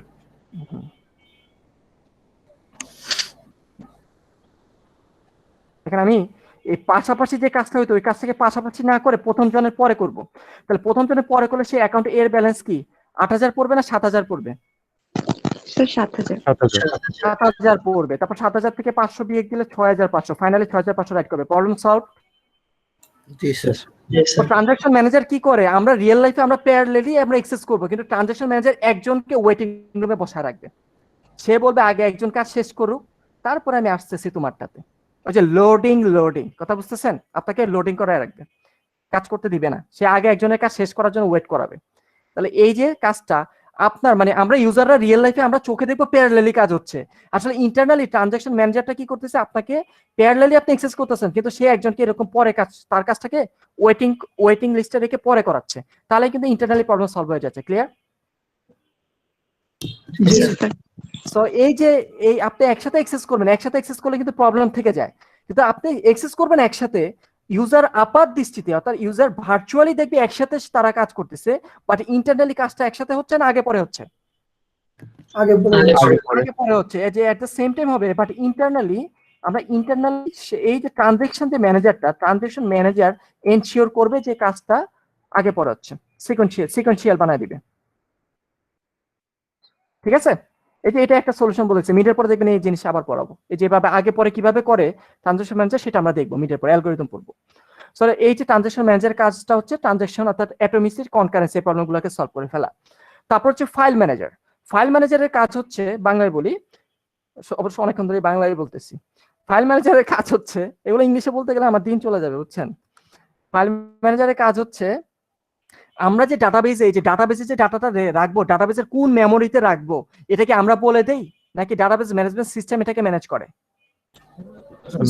Database management system manage করে। ইয়েস। তাহলে এই যে ফাইল ম্যানেজারটাই তো হচ্ছে ডাটাবেস ম্যানেজমেন্ট সিস্টেমের একটা কম্পোনেন্ট, তাই না? নাকি এটা আলাদা জিনিস? এটা একটা কম্পোনেন্ট, মানে এই দুইটা মিলিত হচ্ছে ডাটাবেস ম্যানেজমেন্ট সিস্টেম। তাহলে এই ফাইল ম্যানেজারটা কি করে, ডাটাবেসের কোন মেমোরিতে যে ডাটা রাখতে হবে, কোন মেমোরিতে জায়গা খালি আছে, নতুন ডাটা আসলে কোন মেমোরিতে যে আমি ফিল আপ করবো, বা কোন মেমোরি থেকে ডাটাগুলোকে তুলে নিয়ে আসবো, ঠিক আছে, তুলে নিয়ে আসবো, এই কাজগুলো করে file manager. Clear? Okay. Clear. And the last component of storage manager is the buffer manager. Buffer manager meaning আমরা যখন ডাটাবেস থেকে ডাটাগুলোকে রিড করব, ডাটাগুলা রিড করার সময় আমরা কি করি? আপনারা সিএ করে আসছেন, কম্পিউটার আর্কিটেকচার কোর্সটা করে আসছেন? Yes, sir. না স্যার। করার দরকার নেই। বাফার বলতে কি বুঝি? আমরা যখন ডাটাবেস থেকে ডাটা অ্যাক্সেস করব, কিছু ডাটা আছে সেগুলোকে মোস্ট ফ্রিকোয়েন্টলি ইউজ হয়, মোস্ট ফ্রিকোয়েন্টলি ইউজ, এমন কিছু ডাটা আছে সেগুলোকে বারবার ইউজার অ্যাক্সেস করতে চায়। এই মোস্ট ফ্রিকোয়েন্টলি ইউজ ডাটাগুলোকে আমরা আলাদা একটা মেমোরিতে, মেমোরির একটা আলাদা সেকশন থাকবে, মেমোরির একটা ডিফারেন্ট সেকশনে আমরা রেখে দিব, এটাকে আমরা বলি বাফার। বাফারে রেখে দিব। অর্থাৎ আপনি যখন ডাটা অ্যাক্সেস করতে আসবেন, আপনি ডাটা পুরো ডাটাবেস না খুঁজে আপনি আগে বাফারে ডাটা খুঁজবেন। বাফারে আমরা রাখবো মোস্ট ফ্রিকোয়েন্টলি ইউজ ডাটাগুলোকে আমরা রাখবো। তাহলে আপনি মোস্ট ফ্রিকোয়েন্টলি ইউজ ডাটাগুলোকে যদি বাফারে রাখেন, আপনাকে কি পুরো ডাটাবেস খুঁজতে হবে, না বাফারে আসলে ডাটা খুঁজে পাওয়ার পসিবিলিটি হাই? যদি বাফারে ডাটা না পাই তাহলে আমরা যাব ডাটাবেসে খোঁজার জন্য। তার মানে বাফারটা ইউজ করার কারণে আমাদের কি ডাটাবেস থেকে কি রিড রাইট অপারেশনটা ফাস্টার হবে না স্লোয়ার হবে? ফাস্টার হবে, কারণ আমরা মোস্ট ফ্রিকোয়েন্ট যেগুলো বেশি ইউজ হয় সেগুলোকে বাফারে রাখতেছি, আর বেশি যেগুলো ইউজ হয় ওগুলো বারবার এক্সেস করতে যাব, আর বারবার এক্সেস করতে হলে ডাটাবেস এক্সেস না করে আমি বাফার দিয়ে কাজ করে ফেলবো। সো বাফারটা হচ্ছে একটা ওই যে র্যাম না, আসলে যে কম্পিউটারে ক্যাশ মেমোরি আছে না? Yes, sir. ক্যাশ মেমোরি কি করে? র্যাম থেকে যেগুলো মোস্ট ফ্রিকোয়েন্টলি ইউজ হয় সেগুলো ক্যাশ মেমোরিতে থাকে, জানেন তো? Ji, sir. জি স্যার। জানেন তো, সব পিসিতে তো একটা ক্যাশ মেমোরি থাকে আর কি। ওরকম আমরা হার্ড ডিস্কের মধ্যে আমরা বাফারটা ইউজ করি আর কি। সো বাফারের মধ্যে আমরা মোস্ট ফ্রিকোয়েন্টলি ইউজ ডাটাটা রাখি। তাহলে আপনার ডাটাবেসের কোন কোন ডাটা বাফারে রাখবো, অর্থাৎ মোস্ট ফ্রিকোয়েন্টলি যেগুলো ইউজ হচ্ছে সেগুলো তো বাফারে রাখতে হবে। এই ম্যানেজমেন্টের কাজটা করে বাফার ম্যানেজার। তো বাফার ম্যানেজার সে এনশিওর করবে বা ডিফাইন করবে কোন কোন ডাটাকে বাফারে রাখবো, বা বাফার থেকে কোন কোন ডাটাকে সরিয়ে দিয়ে নতুন ডাটাকে আমরা বাফারে প্লেস করবো। কথা বোঝা যাচ্ছে? জি স্যার। So এই যে buffer manager is responsible for fetching data from data storage into main memory and deciding what data to cache in main memory. এই যে দেখেন আপনার এই মেমোরি থেকে কোন কোন ডাটাগুলোকে আমরা রাখবো বা ক্যাশ করে রাখবো, অর্থাৎ কোন কোন ডাটাগুলোকে আমাকে স্টোর বা মনে রাখতে হবে, মেমোরাইজ করে রাখতে হবে, সেই জিনিসগুলোকে ম্যানেজ করে ফেলে buffer manager. So this is the task of buffer manager. Okay, so তারপরে our last part is the database. আমরা এখন ডাটাবেস কি ডাটাবেস ম্যানেজমেন্ট সিস্টেমের অংশ না আলাদা? আলাদা। ডাটাবেস ম্যানেজমেন্ট সিস্টেমের অংশ না, কিন্তু ডাটাবেস সিস্টেমের অংশ, তাই না? টার্মসগুলো একটু মনে একটু বুঝে নিন আর কি। So last common is database. এবার হবে ডাটাবেস দেখতে কেমন। ডাটাবেস মানে আমি এতক্ষণ বলছি হার্ড ডিস্ক। হার্ড ডিস্কের মধ্যে আমরা ডাটাবেসে অর্থাৎ হার্ড ডিস্কে যখন ডাটা রাখবো, আমরা তিনটা টাইপের ডাটা রাখি হার্ড ডিস্কে। একটা হচ্ছে ডেটা ফাইল। ডেটা ফাইলটা হচ্ছে রিয়েল ডাটা, যেই ডাটাগুলোকে আমরা স্টোর করবো। রিয়েল ডাটাটা হচ্ছে ডেটা ফাইলে সেভ রাখবো। আরেকটা টাইপের ডাটা হচ্ছে ডেটা ডিকশনারি। ডেটা ডিকশনারি মানে হচ্ছে এই যে আমরা ডিডিএল এ কি আমরা ডাটা রাখি নাকি ডাটাগুলা ডিফাইন করি, কিভাবে থাকবে? স্যার ডিফাইন করি। আমরা ডাটাগুলোকে আমরা ডিফাইন করি। ডিফাইন বলতে কি, ডাটা কি ডাটা সেটা আমরা জানি না, কিন্তু ডাটাগুলো কেমন সেটা আমরা বলে দিই না? Characteristics of the data. Data define করার সময় আমরা ডাটাগুলোর ক্যারেক্টারিস্টিক্স বলি, অর্থাৎ টেবিলে কয়টা কলাম হবে। এই ডাটাগুলোকে যে ডিফাইন করে দেয় এগুলো তার ডাটা না। তাহলে এই ডাটাগুলোকে ডিফাইন করে দেয় যে এই ইনফরমেশনগুলোকে আমরা স্টোর করি। এই ইনফোগুলো স্টোর থাকে কোথায়? ইনফোগুলো স্টোর থাকে ডেটা ডিকশনারিতে। আর আমরা ডিএমএল এ যে আমরা রিয়েল ডাটাগুলোকে নিয়ে কাজ করি, এই রিয়েল ডাটাগুলোকে আমরা স্টোর করি ডেটা ফাইলে। ডিফারেন্সটা ক্লিয়ার? ডেটা ডিকশনারিতে কি তাহলে ডাটা থাকে নাকি ডাটাগুলোর ক্যারেক্টারিস্টিক্স গুলা থাকে? ক্যারেক্টারিস্টিক থাকে ডাটা ডিকশনারিতে, আর ডেটা ফাইলে থাকে ক্যারেক্টারিস্টিক্স না real data? Real data. Real data. And the last component is indices বা ইন্ডেক্স। ডাটাবেস ইন্ডেক্স এটা আমি এখন বলবো না, এটা আমরা মিডের পরে পড়াবো। এখন কিছু বলবো না, অলরেডি যা বলছে অনেকেরই মেবি মাথার উপর দিয়ে গেছে। কার কার মাথার উপর দিয়ে গেছে এতক্ষণ পর্যন্ত যা পড়াইছি?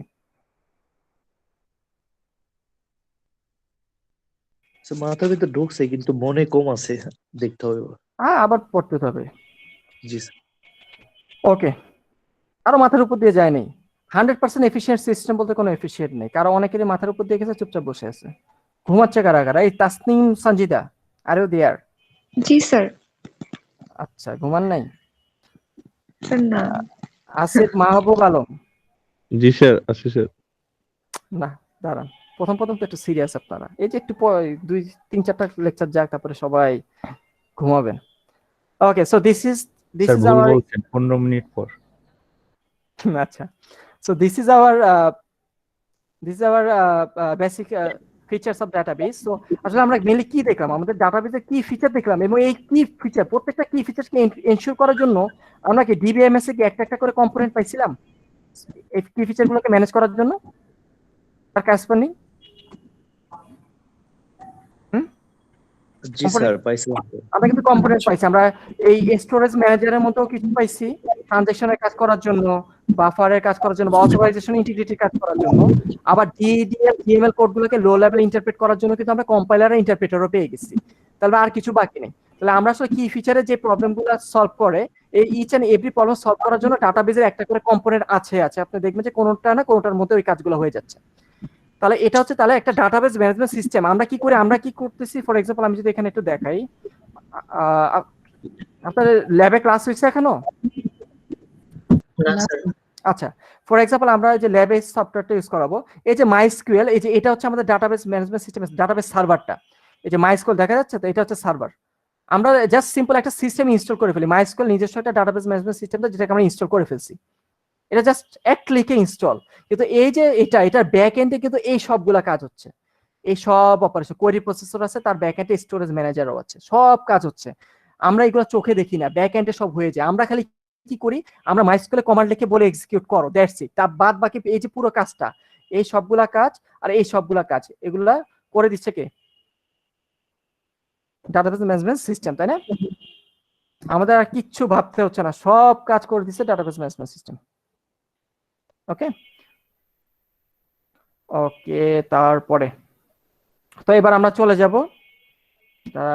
ওকে, সো রাইট নাও এটা পড়াবো না। So what is mean by database schema? Database schema. So what is meant by database schema? Database schema is the overall design of the database. Overall design of the database. Actually আমরা যখন system design করি, আমরা কি করে আগে ডাটাবেসটাকে design করি, ডাটাবেসটা দেখতে কেমন হবে তার একটা ডিজাইন করি, ওই ডিজাইনটাকে বলা হয় ডাটাবেস স্কিমা। সো ডাটাবেসের ডিজাইনকে বলা হয় ডাটাবেস স্কিমা, মনে থাকবে? জি স্যার। আচ্ছা, আমি একটু ডেপথে যাব না, এগুলা অনেক কিছু বলার আছে, বাট আমি বলবো না, আসলে আমরা একটু পিছিয়ে আছি, টার্গেটেড যতটুকু সিলেবাস কভার করার কথা আমরা একটু পিছিয়ে আছি, এই জন্য একটু ফাস্ট যাব। স্কিমার সংজ্ঞাটা জানতে হবে। ডাটাবেস স্কিমা বলতে বুঝি ওভারঅল ডিজাইন, ডাটাবেসের যে ওভারঅল ডিজাইনটা সেটাকে বলা হয় ডাটাবেস স্কিমা। এরপরে আমরা যে টার্মসটা পড়বো সেটা হচ্ছে ডাটা মডেল। দাঁড়ান, এটা কোথায় আছে একটু দেখে নিই।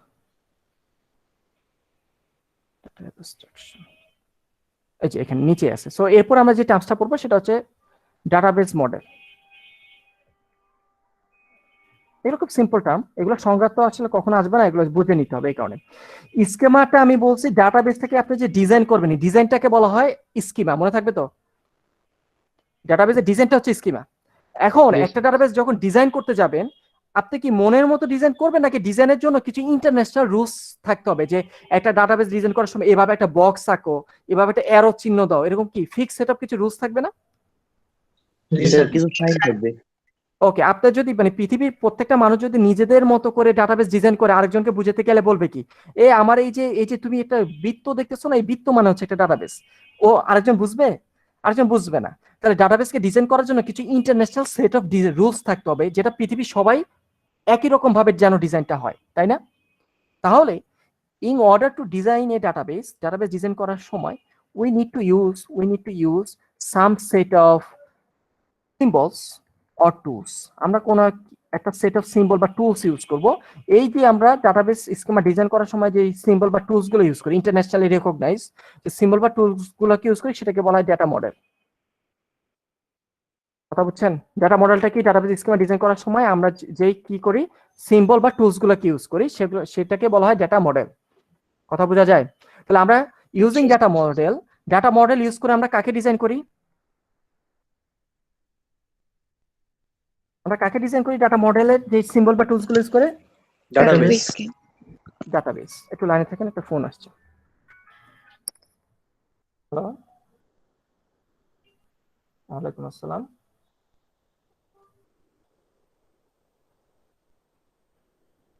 ক্লাস কয়টা থেকে?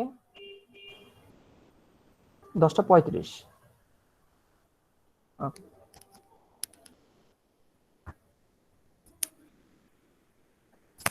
ওকে, সো ডাটা মডেলটা হচ্ছে আমরা যে সিম্বলগুলো ইউজ করব এই ডাটাবেসটা ডিজাইন করার সময়। তো ডাটা মডেল ইউজ করে আমরা ডাটাবেসটা ডিজাইন করব, আর ডিজাইনটা যখন শেষ হয়ে যাবে, ডিজাইনটা কমপ্লিট হওয়ার পরে আমরা ডাটাবেসের ডিজাইনটাকে কি করব, কি বলবো? ডিজাইনটা, যে ডিজাইনটা পাবো সেটাকে আমরা কি বলবো? ডাটাবেস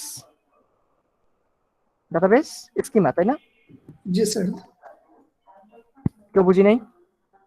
ডাটা মডেল আর স্কিমা মাঝে মডেলটা হচ্ছে যে টুলস গুলো ইউজ করি, আর মডেল ডাটা মডেল শেষ হওয়ার পরে আমরা যে ডিজাইনটা পাই সেটাকে বলবো database schema. Clear? Yes, sir. Okay, there are 3 layers of designing database schema. অর্থাৎ আমরা ডাটাবেস নিয়ে কাজ করার জন্য 3টা লেয়ার। একটা হচ্ছে ফিজিক্যাল লেয়ার, একটাকে বলে লজিক্যাল লেয়ার, একটাকে বলে ভিউ লেয়ার।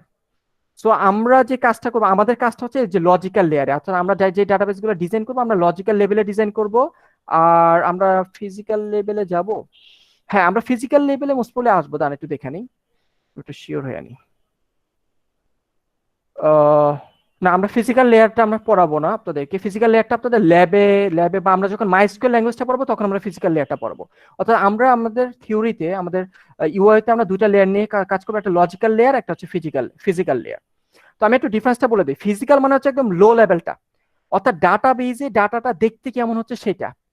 তাহলে আমাদের পক্ষে কি ডাটাবেজে ডাটাগুলো দেখতে কেমন ওই লেয়ারে কাজ করা ইজি, নাকি হচ্ছে যে আমরা যখন মানে চোখে, যে আমি যদি আপনাদেরকে এরকম একটা ছবি এঁকে দিই, এই যে এটা হচ্ছে ডাটাবেস টেবিল, এই টেবিলটা কি হার্ড ডিস্ককে রিপ্রেজেন্ট করে? এই টেবিলটা না স্যার। হার্ড ডিস্কের ধারে কাছেও যায়?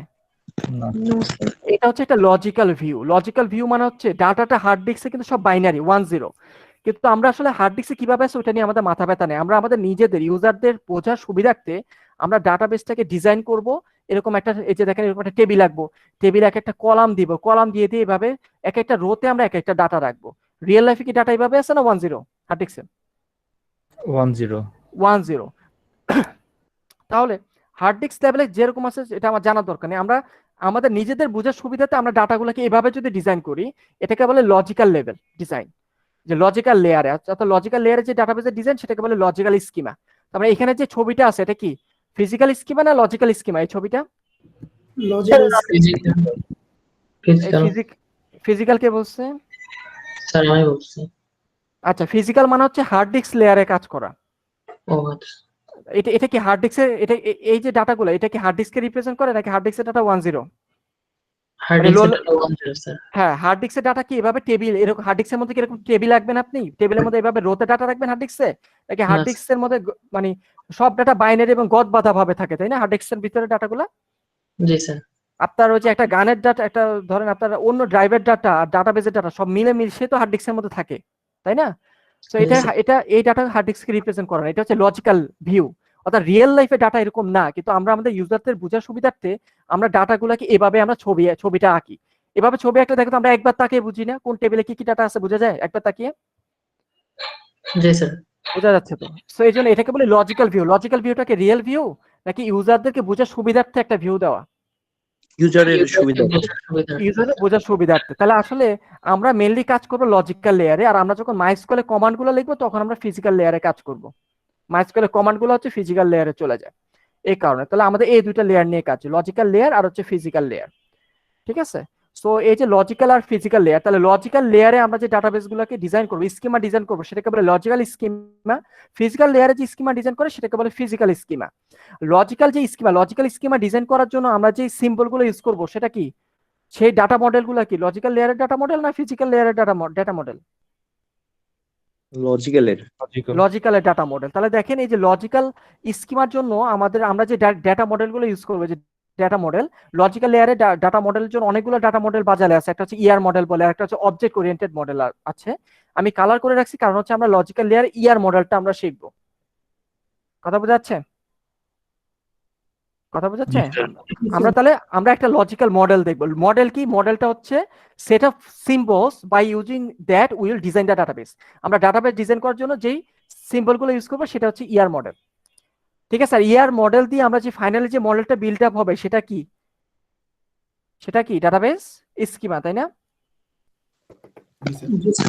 আচ্ছা, সো আমরা লজিক্যাল মডেলে আবার দুইটা আছে, একটা হচ্ছে হাই লেভেল লজিক্যাল মডেল, একটাকে বলে লো লেভেল বা রেকর্ড বেসড লজিক্যাল মডেল। অর্থাৎ এই যে লজিক্যাল লেয়ারে কাজ করার এরা আবার দুইটা লেয়ার আছে, একটা হচ্ছে হাই লেভেল, একটা হচ্ছে লো লেভেল লজিক্যাল লেয়ারও আর কি।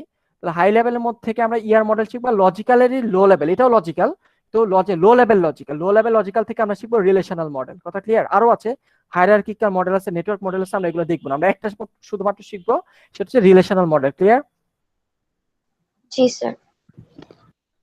ওকে, সো এই দুইটা মডেল আমরা শিখবো। সো আমরা আসলে কোন কোন লেভেলে কাজ করবো তাহলে, আমরা লজিক্যাল না ফিজিক্যাল না ভিউ? স্যার লজিক্যাল, আমরা লজিক্যাল মডেলে কাজ করব। সো আমাদের এই স্লাইডে লাস্ট যে টপিকটা সেটা হচ্ছে এসকিউএল ভার্সেস নো এসকিউএল। আচ্ছা, এতটুকু পর্যন্ত ক্লিয়ার? ডাটাবেস স্কিমা ডাটাবেস মডেলের মধ্যে ডিফারেন্সটা কি, এই দুইটা একটু বুঝতে হবে, কারণ আমি এখন বলতেছি আমরা কি করব, আমরা ইয়ার যে মডেলটা, এটা কি মডেল না স্কিমা? Model sir. নামই তো আছে, ইয়ারটা হচ্ছে মডেল, আর ইয়ার মডেল ইউজ করে আমরা যে ডাটাবেসটাকে ডিজাইন করব সেটাকে কি বলবো? স্কিমা। স্কিমা, এবং একটা লজিক্যাল লেভেলে, তাই না? লজিক্যাল ডাটাবেস স্কিমা এইভাবে বলতে পারি। মডেল আর স্কিমাটা পার্থক্য ক্লিয়ার? মানে মডেল আর স্কিমাটা অনেক স্টুডেন্ট ধরতে পারে না, এই জন্য মডেলটা হচ্ছে যেই সিম্বল গুলো বা প্রতীকগুলো আমরা ইউজ করবো ডিজাইন করার সময়, আর প্রতীকগুলো ইউজ করে ডিজাইন করা শেষ হয়ে গেলে পুরো ডিজাইনটাকে আমরা বলবো একটা স্কিমা। ক্লিয়ার? সো ডিজাইনের সিনট্যাক্স গুলো হচ্ছে মডেল, ডিজাইনের এক একটা সিনট্যাক্স হচ্ছে এক একটা মডেল। ঠিক আছে? এই তো কোনো কিছু তৈরি হয়ে যাওয়ার পরে সেটাকে আমরা ফুল, হ্যাঁ, ওভারঅল সিস্টেমটাকে আমরা বলবো স্কিমা। ঠিক আছে? এবার আমরা আমাদের লাস্ট এবং ভেরি ভেরি ইম্পর্টেন্ট যে জিনিসটা করবো সেটা হচ্ছে, in general there exist two types of database, এবং আপনি যখন সফটওয়্যার কোম্পানিতে কাজ করবেন দুইটা ডাটাবেসে খুব ইউজ হবে। দুই ধরনের ডাটাবেস, একটাকে বলি আমরা এসকিউএল বা structured query language,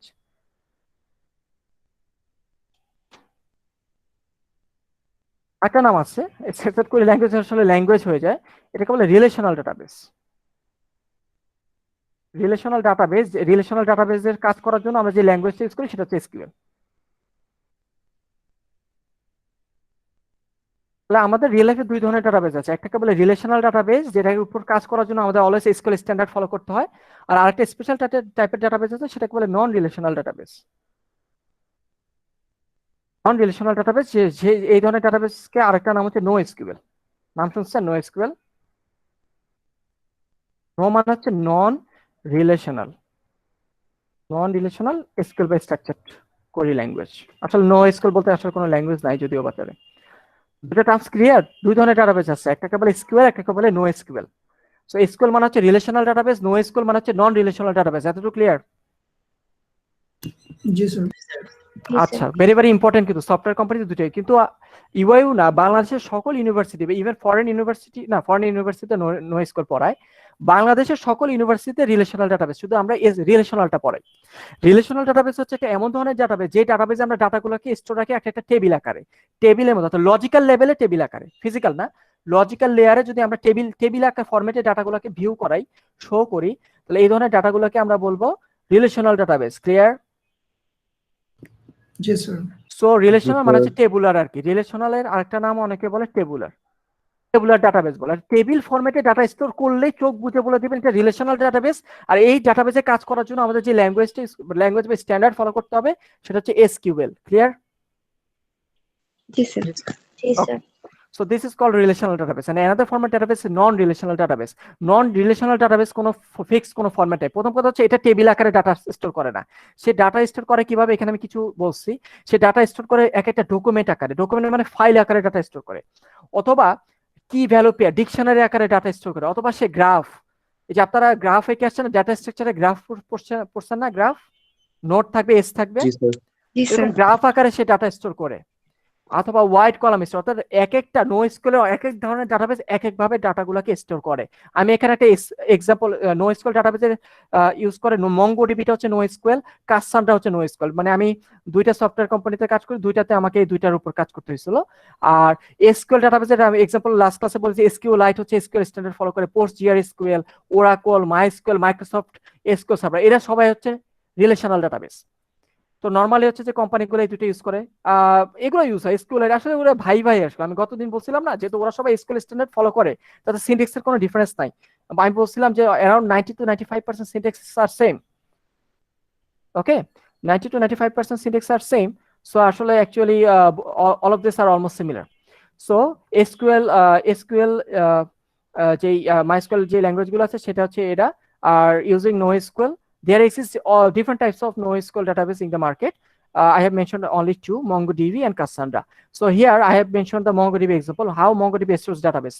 MongoDB stores the data as a document format. So this is the example of MongoDB. Each of the data is a file.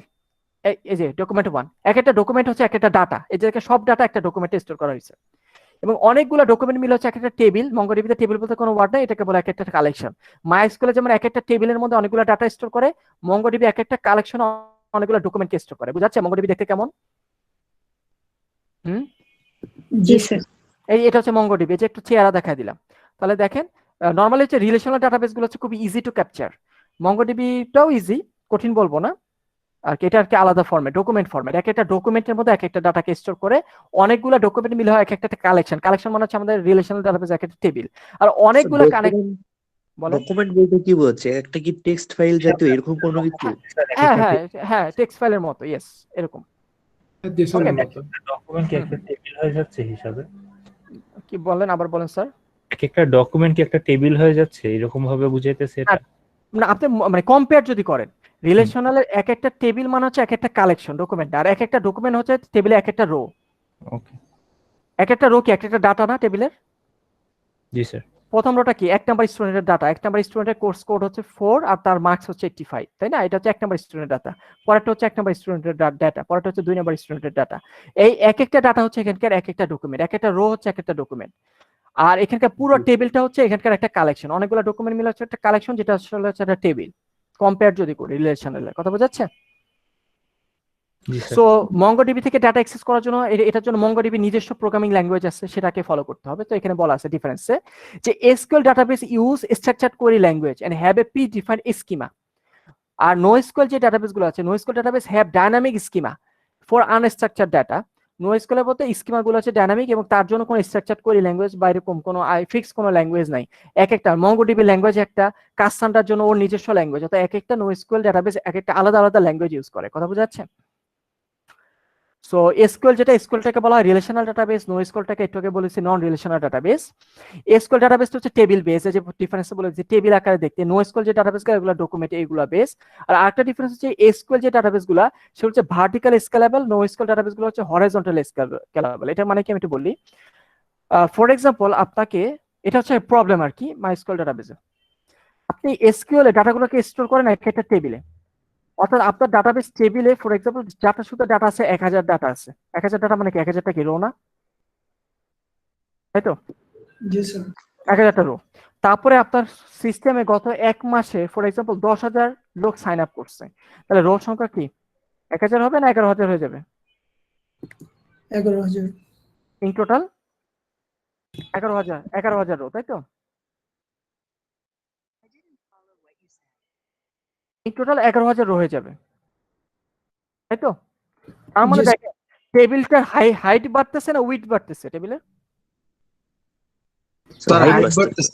Height বাড়তেছে, অর্থাৎ এসকিউএল এর বেলায় স্কেলেবল বলতে ভার্টিক্যালি, এটা ভার্টিক্যালি সে তার হাইটটা বাড়ে, অর্থাৎ স্কেলেবল ভার্টিক্যালি এসকিউএলটা।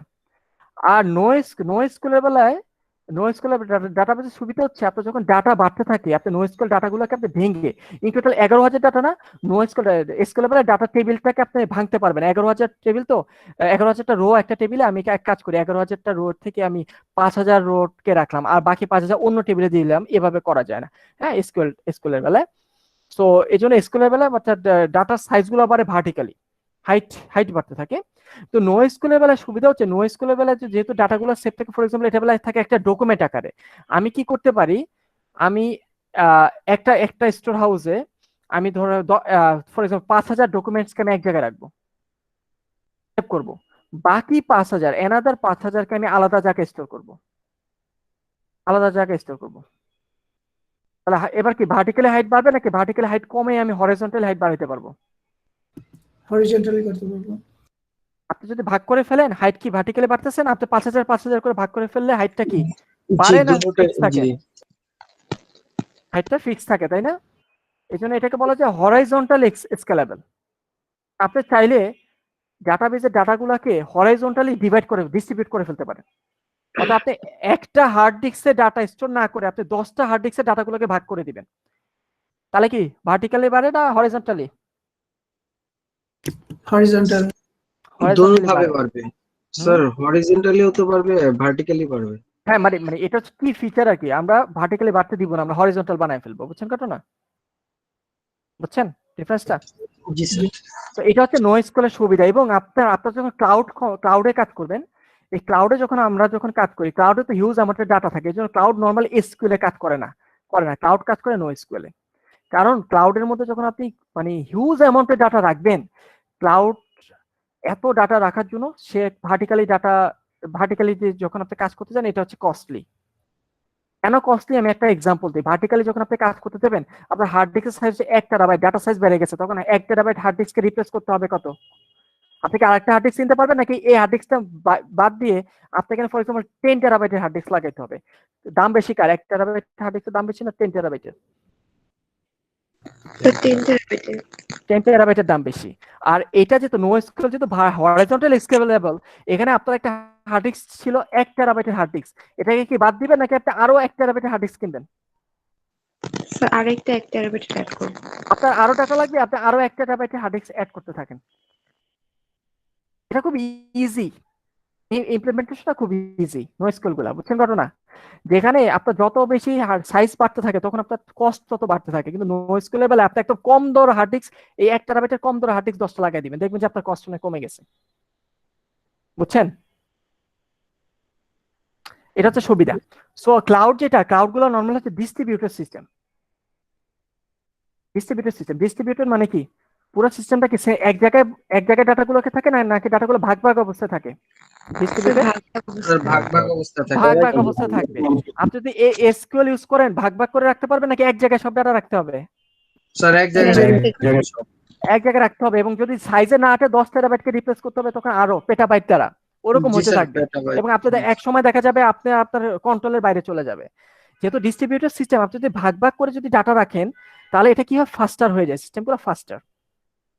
আচ্ছা, কেন ফাস্টার হয়? কোন ইউজারের ডাটা এই টেবিলে সেভ করা আছে, কোন ইউজারের ডাটা এই হার্ড ডিস্কে আছে, তাহলে ইউজার 1 যখন ডাটাকে অ্যাক্সেস করবে, তাকে আপনি অ্যাক্সেস করতে দিবেন হার্ড ডিস্কে, যে এই প্রথম হার্ড ডিস্কটাকে। আর ইউজার 2 যখন ডাটা অ্যাক্সেস করতে আসবে, তাকে আপনি অ্যাক্সেস করতে দিবেন হার্ড ডিস্ক 2 নাম্বার হার্ড ডিস্কে। তাহলে সিস্টেমটা কি ফাস্টার হয়ে গেল না? ওকে সার্ভিস দিচ্ছে এই হার্ড ডিস্ক, আর ওকে সার্ভিস দিচ্ছে আলাদা একটা হার্ড ডিস্ক। কি ফাস্টার না স্লোয়ার? ফাস্টার। আর এটার বেলা কি হতো, এটার বেলা ইউজার 1 আর ইউজার 2 প্রত্যেকে এক জায়গায় যেয়ে মারামারি করতো, আমাকে সার্ভিস দাও, আমাকে সার্ভিস দাও, স্লো হয়ে যেত না? জি স্যার। জি স্যার। অনেক ডিফারেন্স বলে ফেলছে, এতগুলো বলা উচিত না যদিও, অনেক বেশি পড়ায় ফেলছে। ওকে, সো আপনার কাজ হচ্ছে এই ডিফারেন্সটা জেনে রাখতে হবে। What is the main difference between SQL and NoSQL? আমি এখানে অনেক কম ডিফারেন্স বলছি। আসলে ইন্টারভিউ বোর্ডে ভালো কোম্পানি যদি বলি, বাংলাদেশের কোম্পানি ভালো না, ভালো ভালো কোম্পানিতে যখন ইন্টারভিউ দিবেন, আপনাকে অবশ্যই আপনার মেক শিওর করবেন আপনি যখন ইউআই থেকে পাস করে বের হচ্ছেন, তখন আপনি এসকিউএল থেকে একটা ডাটাবেস পারেন, যেটা অলরেডি আমরা পড়াই ফেলবো। এটা আমরা পড়াচ্ছি না, কিন্তু আপনারা এই কোর্সটা শেষে অনলাইন ইউটিউব বলেন বা বিভিন্ন অনলাইন টিউটোরিয়াল আছে, W3 স্কুল আছে, টিউটোরিয়ালস পয়েন্ট আছে, ওইটা দেখে মঙ্গোডিবিটা পড়েন, এটা বেশি ইউজ হয়। মঙ্গোডিবিটা শিখে ফেলেন নিজেরা বাসায় বসে বসে, তাহলে ইন্টারভিউ বোর্ডে আপনি অন্য স্টুডেন্ট থেকে আগে থাকতে পারবেন। অন্য স্টুডেন্ট বলবে সে শুধু এসকিউএল পারে, আপনি ইন্টারভিউ বোর্ডে গর্বের সহিত বলবেন আমি এসকিউএল NoSQL দুইটাই আমি পারি। সো যেহেতু মেজরিটি কোম্পানিতে দুইটা ইউজ হয়, আপনি অন্যদের থেকে এগিয়ে যাবেন। কথা বুঝছেন? জি স্যার। ওকে, সো এটা আর কি, মানে মেক শিওর করেন ইউআই থেকে পাস করার সময় দুইটা শিখে বেরোন। আর না শিখলেও সমস্যা নেই, ওই কোম্পানিতে গেলে তারা ওই যে আপনার যে টিম লিডার আছে আপনাকে বকে বকে শিখাবে, এই মঙ্গোডিবি ইমপ্লিমেন্ট করো না কেন, শিখাবে না, বলবে ইমপ্লিমেন্ট করো মঙ্গোডিবি। ঠিক আছে, ওকে নাক মুখ দিয়ে ধোয়া বের হয়ে যাবে। হ্যাঁ, বাসায় শিখে টিকে এসে তারপরে কাজ করতে হবে। দেখা যাবে যে ওই কোম্পানিতে বসে বসে আপনার কাজই হচ্ছে স্ট্যাক ওভারফ্লো আর মঙ্গোডিবি টিউটোরিয়াল দেখতে দেখতে হয়রান হয়ে যাবেন তখন প্রথম 2-1 মাস। স্যার আপনি করছিলেন নাকি এরকম? হ্যাঁ, আপনার করতে হয়েছে সাথে না? এক্সপেরিয়েন্সটা হয়েছে? হ্যাঁ, হবে না কেন?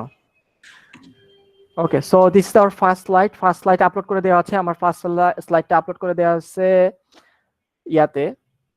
আজকে মেজরিটি বাংলা কথা বলছে, আজকে কমপ্লেন খাই কিনা কে জানে, আপনাদের ক্লাস তো মনিটর হয় জানেন তো। ওকে, আপনাদের ফ্লাশ স্লাইডটা আপলোড করে দিয়ে রাখছি আমি একটা স্লাইড শেয়ারে।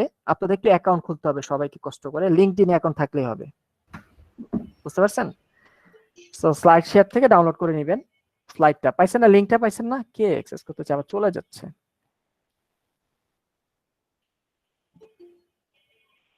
স্যার আজকে বাংলায় না বললে বুঝতাম না অত ভালো। আজকে অনেকগুলো কমপ্লেক্স জিনিস, সেজন্য তো আমি বাংলা গেছি। ইংলিশ বলতে গেলে আমি আসলে এতদূর কভার করতে পারতাম না, তাও আমি পেছিয়ে আছি। আমার আজকে পরবর্তী স্লাইড যাওয়ার ধরার কথা, আমি যাবো না, 10:30 বেজে গেছে তো এই কারণে। So this is for today. If anyone has any question just ask me or we can end this class right now. Anyone? Okay, so actually what we have discussed overall. Current city তো বলে নিব না, আর এমনি official city হলে তো বলে দিতাম। Okay sir. ওকে, so আসলে আমাদের এক্ষেত্রে কিভাবে কি কি জানতে হবে? একটা তো ওয়েব বেস সিস্টেম কিভাবে কাজ করে, ওয়ার্কিং মেকানিজম। তারপরে আমরা কি দেখলাম? তারপরে আমরা দেখলাম যে কি ফিচার্স অফ ডিবিএমএস। তারপরে আমরা দেখলাম how DBMS looks likes for components, main বা মেজর কম্পোনেন্টস। আমি যতটুকু পড়ছি এর বেশি ডেপথে যাইতে হবে না এই টপিকগুলো, কারণ হচ্ছে ইউআই তে মানে আদার ফ্যাকাল্টিতে এগুলো পড়ায় না। আমি একমাত্র জিনিস এই প্রথম এটা যে আমি 2টা লেকচার অর্থাৎ 3 ঘন্টা আমি ওয়েস্ট করছি এই আজেরিয়া জিনিস, মানে আজেরিয়া না, ভেরি ভেরি ইম্পর্টেন্ট জিনিস পড়াইছি যেটা অন্যান্য ফ্যাকাল্টিতে পড়ায় না। তারা ডিরেক্ট আমি নেক্সট দিন যে টপিক যাবো তারা ডিরেক্ট ওই মানে শুরু থেকে শুরু করে দেয়। ওরকম আর কি। আমি একটু ওভারভিউ দিচ্ছি বেসটাকে একটু স্ট্রং করার জন্য। আর প্রথম 2 লেকচার স্টুডেন্ট একটু অমনোযোগী থাকে, আপনারা তো একটু অনেক অমনোযোগী মানে সিরিয়াস কেয়ারলেস থাকে। একটা সেমিস্টার শেষ হতে হতে একটা সেমিস্টারে ক্লাস শুরু হয়ে গেছে, পড়তে মন চায় না, এরকম হয় না? জি স্যার। জি স্যার। আচ্ছা, জি একটা সিটি গেলে তারপরে একটু না মানে খারাপটার বলে যে গেছে। সিটি গেলে না সিটিতে মারা খেলে? জি স্যার, একদম মার্কস পুরো চলে গেল। সিটি So this সিরিয়াস আসে। okay, so these are the topics we have discussed so far. So please review all these topics. Actually your main objective is to get some overall idea, about all of these topics. সবগুলো topic নিয়ে একটা overall idea নিয়ে নেবেন, gain করে নেবেন। So overall idea নিয়ে নেবেন। For example SQL no SQL এর ডিফারেন্স গুলো কি আমি অলরেডি ছবি দিয়ে বুঝিয়ে দিলাম, এসকিউএল নো এসকিউএল দেখতে কেমন। এর চেয়ে তার ভালো রিপ্রেজেন্টেশন পসিবল না আসলে। ইন ফিউচার যখন কাজ করবেন তখন আর কি তখন রিলেট করতে পারবেন যে এরকম কেউ একজন বলছিল, কে যেন বলছিল, ও আচ্ছা ইমাম স্যার বলছিল, মানুষটা খুব বাজে ছিল, অনেক বেশি জিনিস পড়ায় ফেলছে, বুঝছেন? ওরকম আর কি। হ্যাঁ, ফিউচারে রিলেট করতে পারবেন। ওকে, ঠিক আছে, আজকে এতটুকু। স্যার আসসালামু আলাইকুম। হ্যালো ইয়েস স্যার আমাদের কি নো এসকিউএলটাও শিখাবেন? আমি তাহলে এতক্ষণ কি বলছি? বাংলায় বলছি, তাও কোশ্চেন করতেছেন। বলছি না বাংলাদেশের কোনো ইউনিভার্সিটি পড়ায় না, আমাদের বইটা পড়ায় না। বই ইউআই তে একটা কোর্স আছে, অ্যাডভান্স ডিবিএমএস নামে একটা কোর্স আছে, দেখছেন? ওটা কি সবার জন্য অ্যাডভান্স ডিবিএমএস? অপশনাল কোর্স, এবং এটা অফার করে না, এটা কখনোই অফার। আমি ইউআই তে 2017 থেকে আসছি তো এখন পর্যন্ত অফার করতে দেখি নাই, ঠিক আছে? এটাকে অফারই করে না কখনোই। ওইটার ভিতরে মোস্ট প্রবাবলি নো স্কুলটা থাকতে পারে।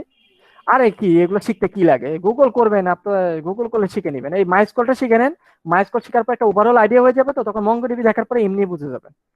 একটা ল্যাঙ্গুয়েজ শিখলে আরেকটা ল্যাঙ্গুয়েজ শিখে ইজি না, ওরকম আর কি। আপনারা আগে এই কোর্সটা শেষ করেন, এ করে মিড পর্যন্ত আর কি, মিডের পরে মাই স্কুল শেষ হয়ে যাবে, মিড পর্যন্ত ওয়েট করেন, মিডের পরে আপনারা গুগল করে শিখে নিন নিজেরা ভাষা, বুঝতে পারছেন? জি স্যার। স্যার অ্যাটেন্ডেন্সটা মিস করছেন? জি স্যার। ওকে, চলে যান, যত হয়ে গেছে চলে যান। স্যার আমার একটা কোশ্চেন ইয়েস স্যার। বলেন। স্যার ওই যে নোটপ্যাডে যেটা লিখছেন না ওটার ফন্টটা যদি একটু বড় করে দিতেন সুবিধা হতো। এটা ক্লাসের শুরুতে বলেন না কেন? স্যার এতক্ষণ ধরে লেখা শেষ, ক্লাস শেষ এখন বলে তো বলবেন না স্যার ফন্টটা বাড়ায় দেন। সমস্যা নেক্সট ক্লাস থেকে নিয়ে মনে করে দিন। জি স্যার।